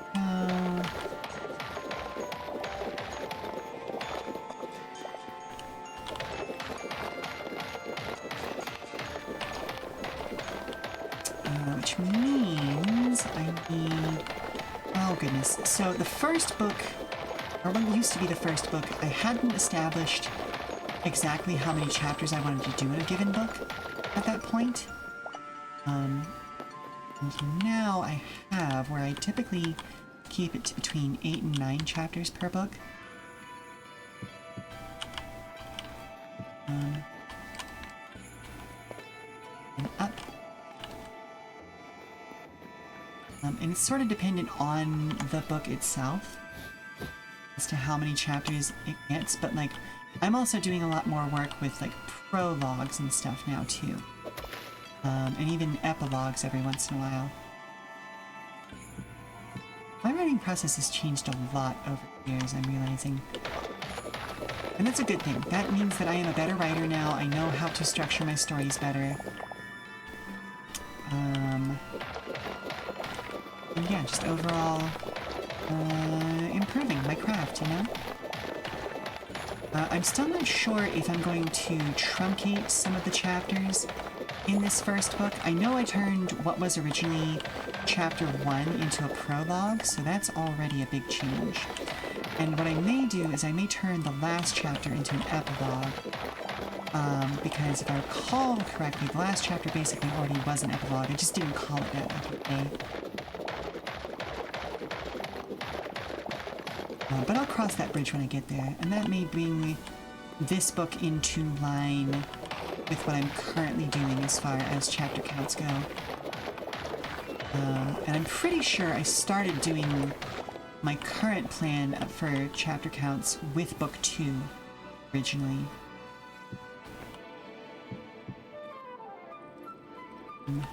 So it shouldn't be that big of a difference. It's just going to be part 1 might be a slightly weird length. It's also going to be a lot longer than it originally was. Just because I'm filling in more information, I'm getting better like scene descriptions and character descriptions. It is absolutely 100% a vast improvement over the original version, which is the entire point of doing this omnibus edition, because I wanted to go back to the stories that I had originally told and tell them better, because there are a fair few places in these original books that I was cooking. I was doing a great fucking job. And then there are parts of it that, like, needs work, you know? Hey there, hip people guy, how are you doing today? I am just rambling at this point because I am exhausted. I worked a 32-hour gig, Sunday and Monday, and I'm here now, so I'm just rambling. And then tomorrow I get to record another chapter of an audiobook, so that's gonna be fun. Always nice to be able to get back to something you've done and look at it with new eyes. Exactly. Fresh eyes and, like, do a better job. You know, honestly, do a better job. Something I will cop to, especially in this first book, is I was not paying enough attention to certain terms I was using at the time. And I was not as respectful of certain communities as I am now. Nothing that would be considered universally atrocious. Words are hard. Nothing that would be universally atrocious, but definitely something that I want to improve upon. Because this first book very heavily includes a traveling group of entertainers, and if you know the historical term that was used for such groups, whether they were Roma or not, yeah, that term snuck in there. And it was one of those, even like a year after it was first published, I was like, oh, I need to change that. Oh, I need to do better. Oh, I need to do so much better. And so, like, I'm using the omnibus as a way of fixing that, you know? And yes, yay for growing as a person. Hey, you know, like, one of the things that my great-grandpa passed down through part of my family was that the idea that the day that you don't learn something new is the day that you've died. And I have taken that to heart my entire life. I always try to learn something new and become a better person every single day of my life, because even if I'm still walking and talking about, if I have not learned something new, I may as well have been dead, you know? And also, audiobook, A++ would listen to me. Hey, fair enough. Let me go ahead and do something real quick. Bop. So, the first 2 chapters of that audiobook are currently available for free on the Patreon. If you would like to give them a listen. Chapter 1, I do want to go back and re-record because I think I found my narrator voice with chapter 2. Like, it's weird. I am fairly good at dialogue stuff, and then, you know, obviously, like, talking, like what we're doing right now, is fairly natural to me, but I don't think that when I was doing the prologue, I had quite found the voice I wanted to use for narration. And I think with proper chapter 1, I have finally found that voice. And who knows, that may evolve further as I go along. You know, that's just how this works. I have done audio work in the past, just as an actress, but this is my first time doing audio books, which is a different beast, you know?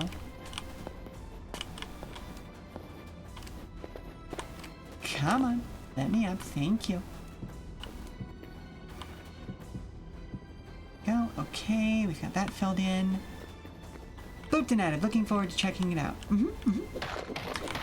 Now, as the book goes on, I am going to start putting the audiobooks behind a higher tier paywall, but people who are part of those higher tiers will continuously get those books or those chapters as I go, and I'm looking into how to connect my Patreon stuff to itch.io rewards so that anybody at those tiers automatically owns the full versions of those audiobooks as they're released on itch.io as well.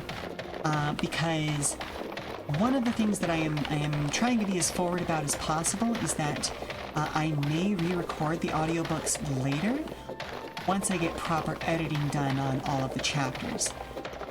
Because my process with Patreon stuff is very much like I am re-releasing book chapters as I update them, but they have not yet seen the light of a proper editor. And so those book versions are almost certainly going to get edited by my proper editors once I actually do my submissions and all of that sort of stuff. And so I want to make sure that anybody who supports it right now also gets access to the actual, like, proper finished publishable versions of all of those things later through itch.io. So yeah, something to look forward to, right?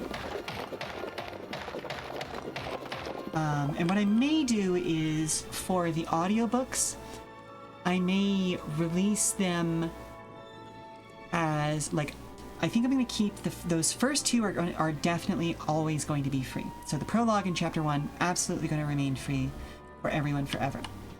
But further chapters, what I may do is I may go back and, like, I may do those as early release for higher tiered people, and then anyone who gives even $1 gets them like a month later. But they stay as like a paid thing in the Patreon, but like very low cost, you know? Because I want people to be able to enjoy the content. But the actual written content of that is going to remain free after a month. So really the only thing that's going to be you have to pay for it at some point is the audiobook. And I think that's the plan right now.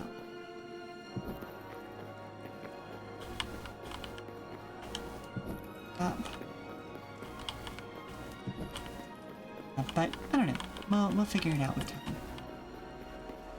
time. Patreon is weirdly limiting in some strange ways, so I don't know if I can set it up to do a 1-month exclusive for upper tier patrons and then past that release automatically to like chapter 1 patrons.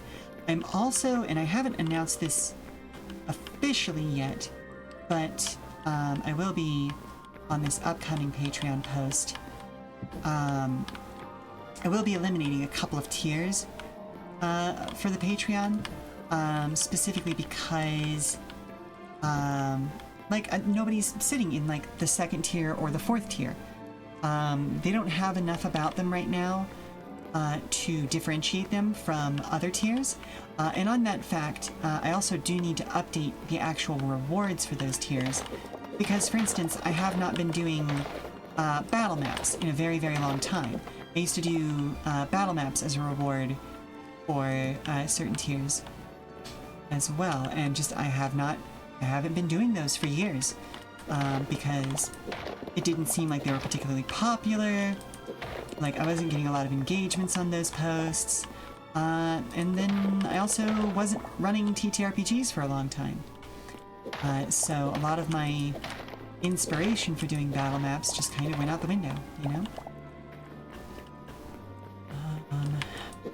Which is unfortunate, but, you know, it is what it is. Who knows? That may come back at some point.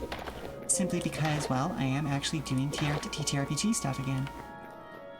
Yeah, you get me. It's just one of those unfortunate facts, like, life takes us in different directions sometimes, you know? 1, 2, is widen. Also, for a short stack Gabo, your arms are very long to hit the ground, or hit the wall behind, the wall you're working on. Oh, yeah. Like, that's just a weirdness of video game space, you know?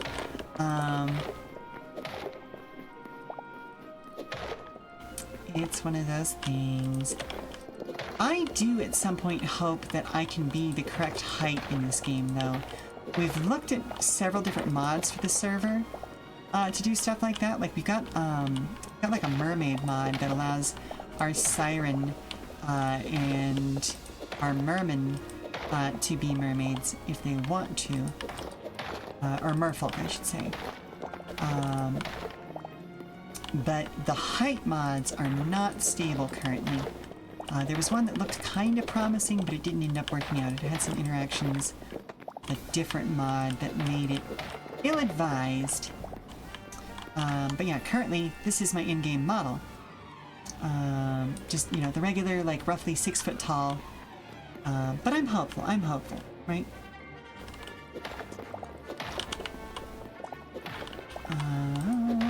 Eventually. We'll get there eventually.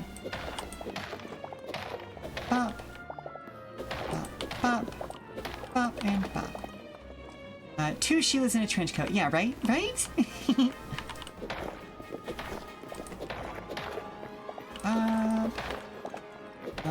But yeah, no, one of the things that I am most excited about, and listen, I am extremely excited to be revisiting some of my earliest work for those omnibus chapters. But the fact that I was able to get Hypnopomp to do a sketch for the beginning of every chapter, oh my goodness. Oh my goodness. They've already been one of my favorite artists for a very, very long time. You know, evidenced by the fact that, like, the vast majority of the commissioned artwork that I've gotten over the last few years has absolutely been from them.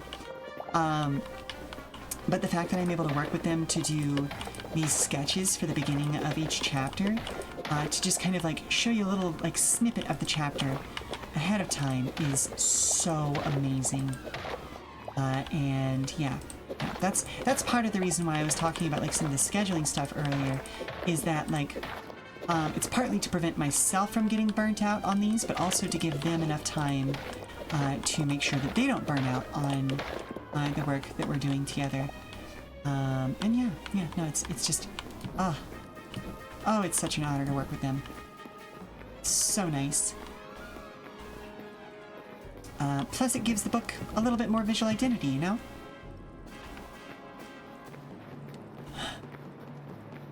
Life goes in weird directions. I would have never thought I would be an author, but here we are. You know? Ba-ba-ba.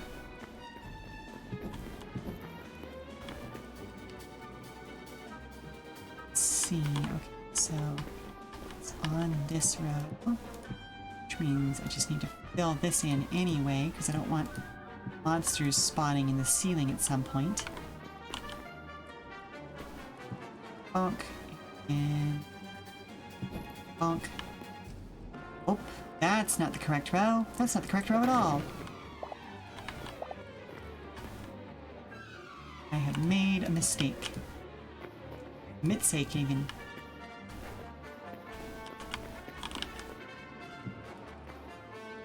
There we go. That's now in line properly. Bop, bop. Up.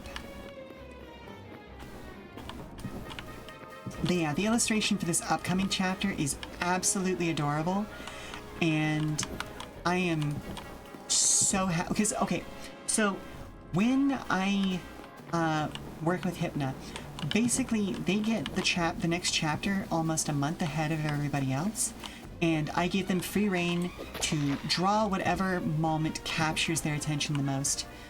From the upcoming chapter, right? And the thing that they picked from this latest chapter is absolutely adorable, and I cannot wait for all of y'all to see it. 2, 3. Oh, actually, I put that in the wrong place. It's fine. This is fine. This is fine, right?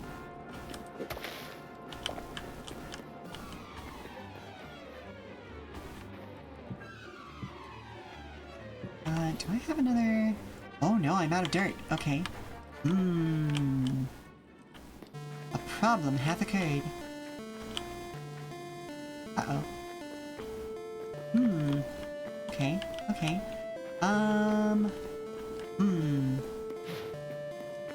If only there was somewhere to get more dirt, right? Right?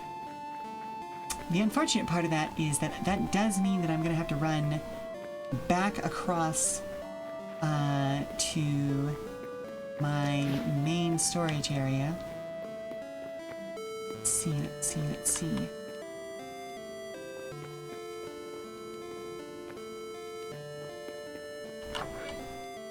Oh look, it's nighttime.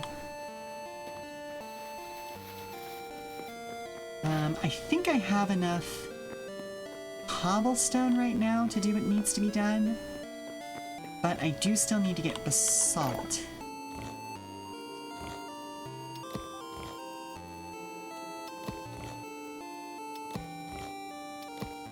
I am absolutely going to need a shed load of basalt.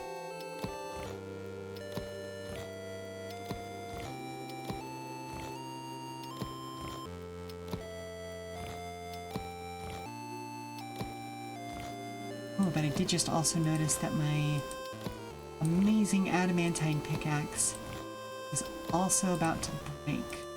Well, not about to. It's probably still a good ways off, but still.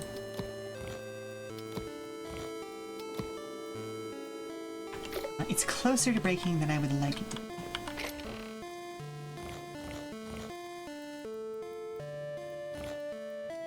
Probably make more pickaxing. There.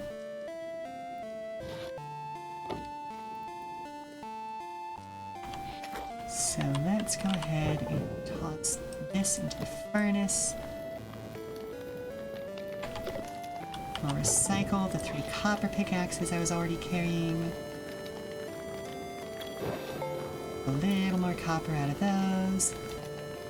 You love this room. What's it going to be? Okay, so if you're talking about this room, this is essentially like, okay, this is a mock-up of a house that I have lived in, and I converted the garage into a workshop space.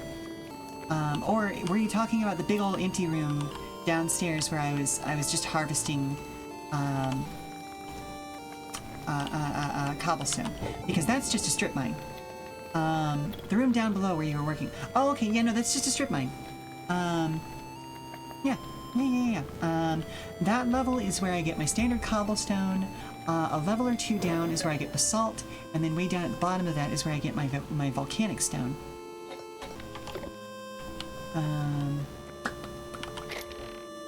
Okay, we're gonna toss those in there.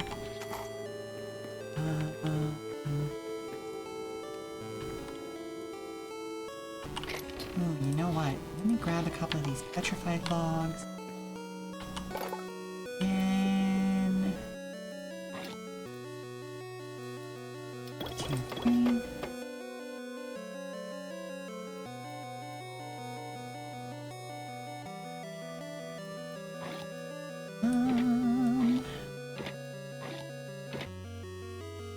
Alright, so I'll drop these back off. Oh, hello?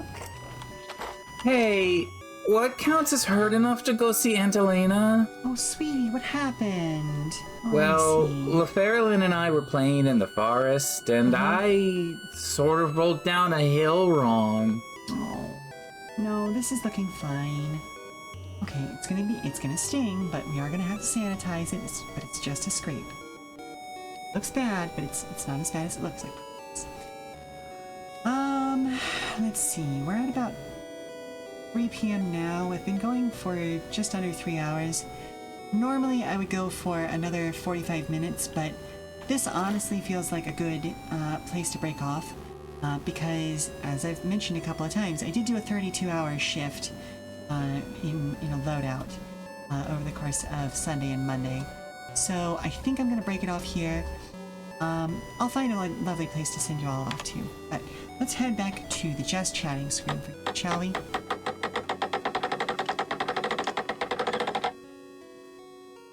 Alrighty. So we have gotten all of the cobblestone that I think I'm going to need for the foreseeable future. We got enough to build all of our walls. Next time, we will start with focusing on just as much basalt as I can possibly carry, because I'm going to need that to finish out the walls for the temple, as well as to make roofs for everything, both the come and go and the temple that's attached to it. So we're going to need a lot of basalt. That is what I'm getting at. Plus, I'm going to need some hardwood again to finish up the beams in the temple. I think I got all of it done for the come and go, but we'll triple check everything on the other side of this, okay? So let's see. Let's just say thank you very much for stopping by, weary travelers.